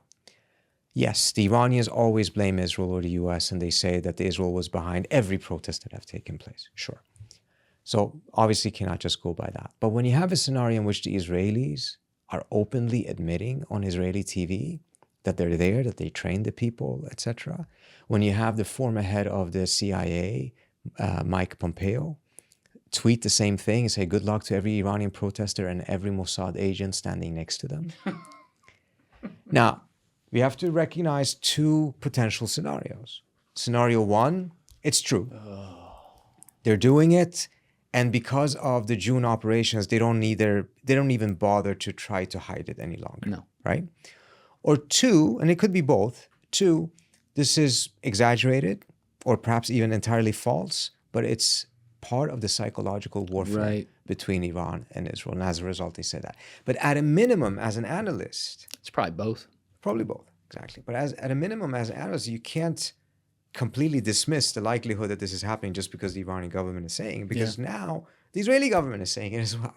Yeah. So at least you have to entertain that likelihood is probably not terribly small. Yep. It's actually interesting when you talk about going back to when the Shah was deposed. You ever read Ronan Bergman's book, Rise and Kill First? He talks about that. Yeah. About they were like, hey, guys, this is not going well. The U.S. is like, everything's fine. And then I'm like, oh, shit. Whoops. That's interesting. And, you know, there were people at the U.S. Embassy that were sending warnings. Yeah. And those cables were hidden. They were not allowed. They were stopped. They were not allowed to get all the way to the top. And 144 hostages there's a new book. Forgot what it's called. A historian wrote it. It's very important new information, a lot of in-depth interviews with some of those people at the embassy at the time. Oral history. If you get it after, send it to me. Yeah. No, I have the book. I have it in my Kindle. I'll find it for you. Yeah. Cool. Yeah. Well, where do we go from here, Trita, with what's currently happening? I have to head to the airport. So. That's what I'm saying. We're coming right to the end. Where do we go from here with the current 2026 protests? Like, what kind of information are we even able to get out of the country to see what's real and what's not? And, like, is this potentially a moment where there's enough cream rising to the top that you could see this thing explode from within? I don't think there will be an explosion from within. And now, of course, this is a scenario in which you don't have war and things like that taking place. I do think, however, that the Islamic Republic is increasingly a dead man walking. There's obviously those who are, supportive of the regime, and there still are. But I think every time things like this happen, including 2022, by the way, in which a lot of conservatives were like, we want the hijab, but we don't want it to be mandatory. Why on earth are we having a big fight over this? Weakening the country, opening it up for attack, all of these different things, for manipulation, by having this civil war over this issue. This is ridiculous. So I do think that every time this happens, and what happened this time around is worse than anything else in terms of, death. 5,000 to 7,000 deaths, perhaps more. I mean, this is just unprecedented. And I think that further just kills amongst their own supporters. And their own supporters are already very small. I mean, we're talking about a regime that probably is in place because roughly 15 to perhaps 20% of the population support it, not more. But then you have a plurality who want to see change, but not at any cost. They do not want to see a repeat of 1979. And then you have a growing minority, perhaps a plurality at this point, but I think a growing minority who are of the view, no, this is intolerable at any cost. And this is the thing we've seen now lately. We didn't see it. Even in 2022, we didn't see that. We didn't see any calls for military intervention, for instance, in 2022. from inside the country. You do now. It's impossible for me to make an assessment how, if that's a majority, polarity, whatever, but you have that now in a way that was just simply not the case before. So I think over time, every time they do this, and this is the worst thing they've done, they actually erode the legitimacy, not amongst the larger population, they don't have much of that to begin with, but even amongst those who actually support it. Mm. And so this is not tenable in any way, shape, or form. But in my view, it's never been tenable. I never thought the Islamic Republic could survive. The question has always been, how does it fall? And does it fall in a way that actually paves the way for democracy? Or does it fall in a way that paves the way for another dictatorship, or even worse, a civil war, etc.? That question is still unanswered. If you were a betting man, do you think in the next 5 years you'll set foot in Iran? I would put it this way. I think within the next 5 years, this current iteration of the regime will be gone. But most likely, it will be replaced with another iteration of the same regime. Other elements of the regime will take power. I mean, remember, taking power means that you have control of the security establishment, etc. To get that to fall, as happened in the Soviet Union, you have to have defections. You have to have, we're just not seeing that. In fact, another thing that the son of the former Shah said that I thought was very clumsy if he actually wants to get an uprising from the bottom. In an interview with CBS, the anchor asked him, I was actually surprised that they said this, they asked him, you know, do you feel a degree of responsibility? You urged people to go out and protest and thousands got killed. What is your responsibility in all of this, you sitting in Maryland, right? I think it's a fair question. It is a You fair can also have a fair answer. Yeah. He gave what I thought was a very unwise answer, because he said, hey, this is a war, and in war you have casualties. Well, let's break that down. First of all, was no expression of empathy and sympathy with the victims, right? But more importantly, your job in trying to get an entrenched system to collapse is to chip away at its legitimacy and delegitimize it. Now they have used an excessive amount of force. You have to delegitimize the use of force. By you calling it a war, and that war has casualties, you indirectly legitimize it. Because if it's a war for you, then it's a war for them. Yeah. And if it's a war for them, then they're going to act as if it's a war. And in war, according to Reza Pahlavi, there are casualties. That's just such an unwise answer. For someone who says that he's been preparing himself for this moment for 47 years, I expected a bit more. Shitty preparation. Yeah. Trita Parsi, we got to get you to the airport, as you said. Otherwise, we'd keep going. But this has been an amazing education on a lot of things. Thank you. In the region Thank you so much today. for giving me the opportunity. Usually you get like 3.5 minutes on CNN, so this is 3.5 luxury. plus 257 right here. That's what we like. But thank you so much, sir. Thank All you. right, Thank you so much for having me. We'll link your socials down below and Please everything. do. And I'm wishing the Iranian people all the best. Thank you so much. All right. Everybody else, you know what it is. Give it a thought. Get back to me. Peace. Thank you guys for watching the episode. If you haven't already, please hit that subscribe button and smash that like button on the video. They're both a huge, huge help. And if you would like to follow me on Instagram and X, those links are in my description below.